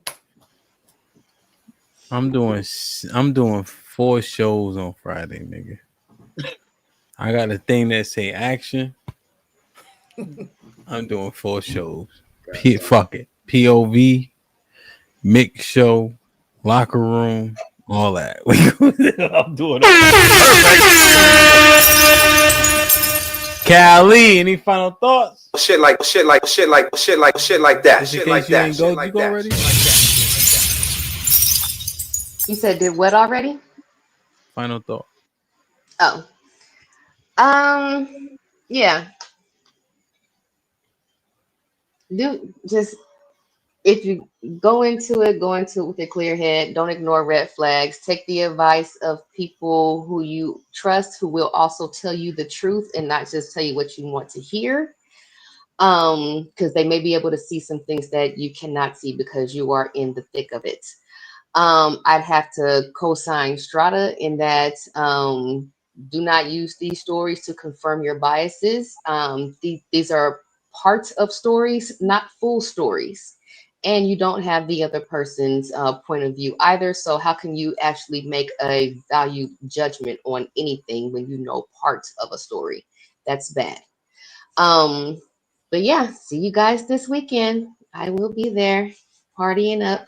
Shit like that. Shit like that. Shit like that. We're gonna have a ball this weekend, man. I'm gonna tell you something. We did the single show, we did the married show, we did the divorce show, right? And I appreciate the level of accountability. Not to say it couldn't be increased, right? There are a few examples which there's an opportunity, right? You also saw disposition changes in the married show, right? People who present a particular way didn't present in the same way on the married show, right? So you have to make sure you conflate these things purposely, right? When you look at the single show, right? You hear jaded people talk. You hear people with undesirable results have the conversation, Oftentimes we judge ourselves based on our intentions. We judge others based on their actions, right? So you have to take all that in consideration when you having the conversation and listening well, right? It's fun, right? When Slim talking, kick her ass, 100%. But then make sure you watch it back and assess what's being said and to see how it contributes, right? Or, you need to throw it out for your life, 100%. But this shit ain't easy. But I'm going to tell you one thing. It's hard but fair, right? There's so much shit that we go through that we understand other people, other men, just as good, worse, or better than us has faced and overcome, right? So what man are you, right? And I'm talking to the men specifically, right? When you see things equal out in society, understand as women, when most people are working in households equally, you're going to have to take up mantles that you don't desire, right? At what point does that make it okay to leave? I would say never. But a lot of this shit is subjective, But the subjective nature of society is what hurts us the most. If my kids are playing in the neighborhood and Strata kids have different prescriptions than my kids, what happens? But if my kids go to his house and we got the same prescriptions, what happens? I know they've been corrected righteously, right? And so now they don't have no excuses. They friends got the same accountability. But because we have so much subjective nature in our community, we got results that don't make sense. And a community isn't a group of people who are successful. It's a group of families. So I'm trying to figure out where we're trying to go, black people. Get in the Discord. There's a couple tickets left. No, there's no early bird tickets left. There's some regularly priced tickets left. I got a discount code for y'all. If you hit up Strata, he got a discount code. If you hit up Slim, he got it. Sean got it. Callie got it. James got it. They know the discount code. Get in the Discord. We about to cook. We about to have we going to the African American Museum as a group. The fuck y'all talk? You know what I'm saying? They ain't hear that, James? As a group, nigga, I got a this might be risky sign. My wife gonna be standing there sweaty with the sign up. Boom, here. Right? Camera died and all that. You shit me? Yo, like we about to have a ball. After we do the podcast, we got a party. We gonna be the most people in the building. I might just take over the DJ set. The blackout party is R&B, but you know we're gonna go up for the twerkers. You know what I'm saying? The karaoke brunch, can't none of these niggas sing. That's what makes it fun. You have to wear black. Yeah, we gotta wear black on Saturday night, 10 p.m. I'm gonna have to have something. Hey, yeah, do I need to bring loafers, bro? If you want to. Hold on, what type of club is it though? Like, is it? It's cool. It's all black upstairs too. Good thing you said something. It's all black upstairs. I'm wearing loafers, kind of. Yeah, never answer questions. Big boy shit. I'm glad you said so. Right. Yeah, big boy shit. I'm wearing big boy shit. They talk about, oh, you got butterflies on your shoes, nigga. Hush. I'm trying to tell you, boy, nigga, it's gonna be $1 million, boy. I'm trying to tell you. So y'all get busy, man. And again, we're gonna play the R&B. I'm gonna go up. We're gonna have fun. That's what's gonna be, bro. You're gonna see. You're gonna see. Like old days. Like old days. You know what I'm saying? You already know. So I love y'all. I appreciate y'all. Be safe and do the right thing, man. Get in the Discord. There's also a chat in the Discord specifically for the meetup, right? So I'm saying get in the Discord, right, for that. Also, the VIPs have a direct phone number for any questions and comments and inquiries. I'm going to send that same phone number to the rest of the people attending, right? And there'll be instructions that'll be laid out. You know what I'm saying? So I'm going to make sure that y'all good, you know? But we're going to have an amazing time, man. It's going to be so many dope people, so many dope vibrations. We're going to get the banging and beefing and boxing out the way so we can have a good time after that, you know? And I just want to make sure that men understand that these two men willing to get in the ring, in the ring, regardless of win, lose, or draw, should be applauded. Because a lot of niggas ain't willing to do that shit. I love y'all. I appreciate y'all. Be safe and do the right thing, man. Like, share, subscribe. Tell a friend and tell a friend. My divorced friends. And we out.